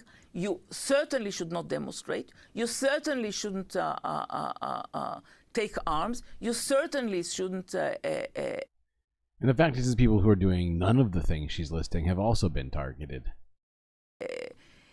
Convene, do something to show support, even defend yourself, protect yourself from settlers' violence can cause you in arrest. So this message, and Smotrich would not have succeeded to such an extent if the state has not prepared the ground and has not really been in the same position for the last 20 years at least. So it's not that Smotrich is such a genius that he can or so powerful that he can impose his position on the rest of the government. In a way, he is, because, I mean, he knows where Netanyahu is vulnerable. He knows how much also the Orthodox Jews want this government to continue. But the fact that in practice, all Israeli authorities are part of the repression of the Palestinians in so many ways, and in such a way that is so similar to Smotrich's plans, shows that it has been in the DNA of the system of this deep state for so many years. Yeah, it's disturbing. Like the fact that it is just so like deeply woven into the fabric of the government and everything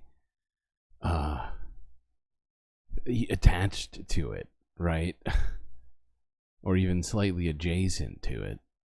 Just, you know, including the entire media apparatus, of course, and just wild.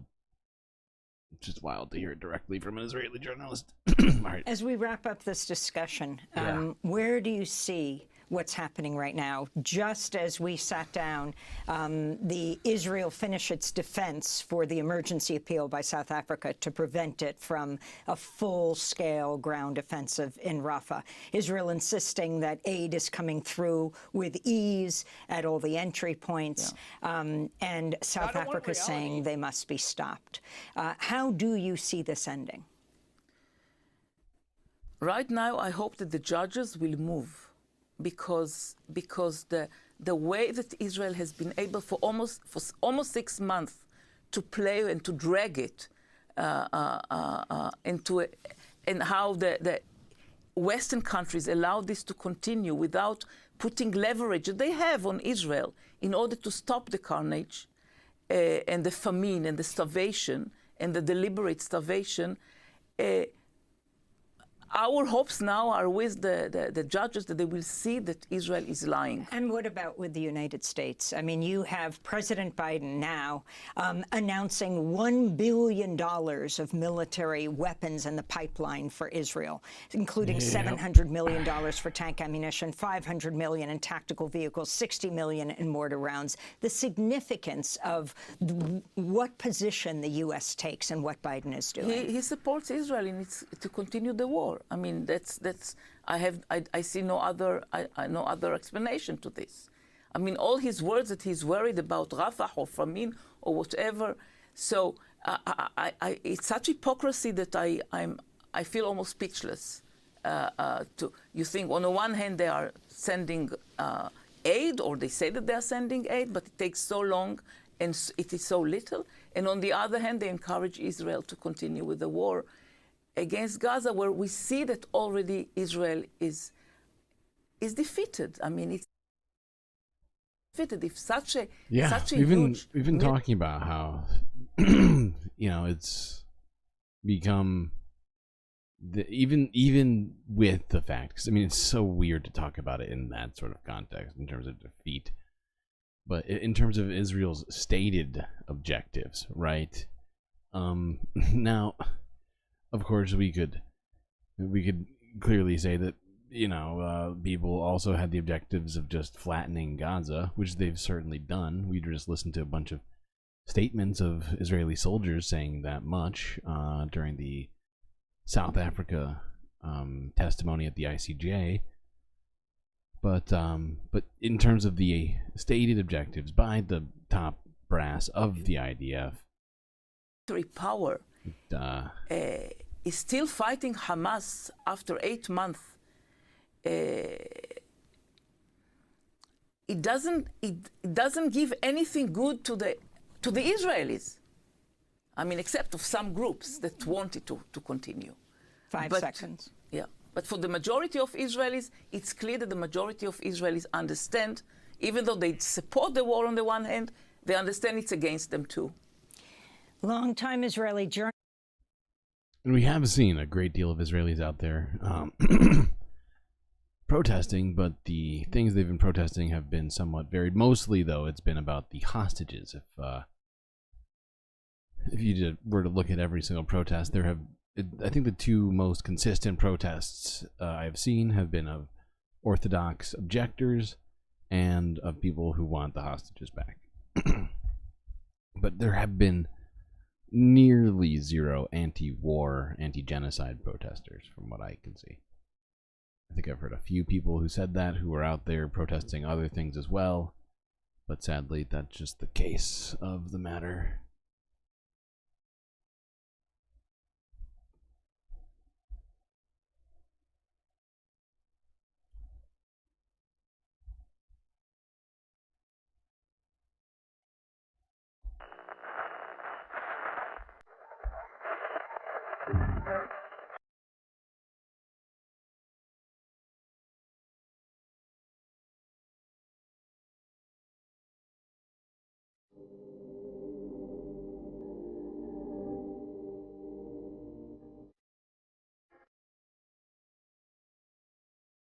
Well, looks like we got through another stream together, Space Fams. I hope most of you at least learned something today. I know I did. Well, that's it for me, StreamLord. Till I see you next time. You stay classy, Galactic Stream Nation.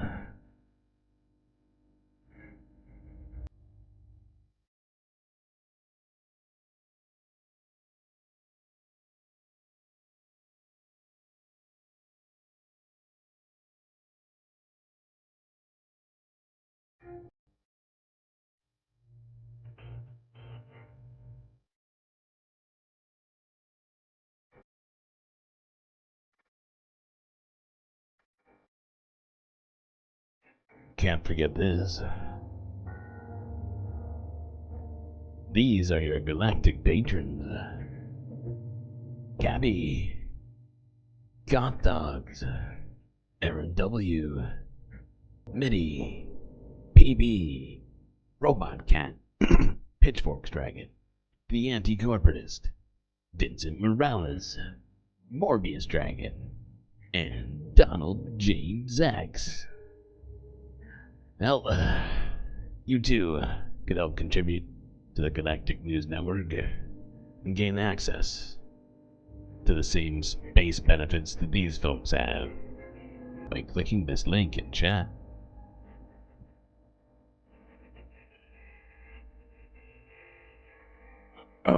Don't forget, these people right here in front of you have helped in bringing this stream to everyone.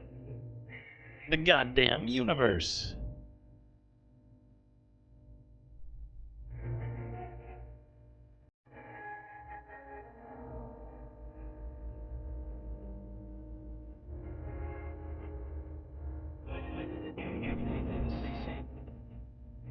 Do you know what we're here for?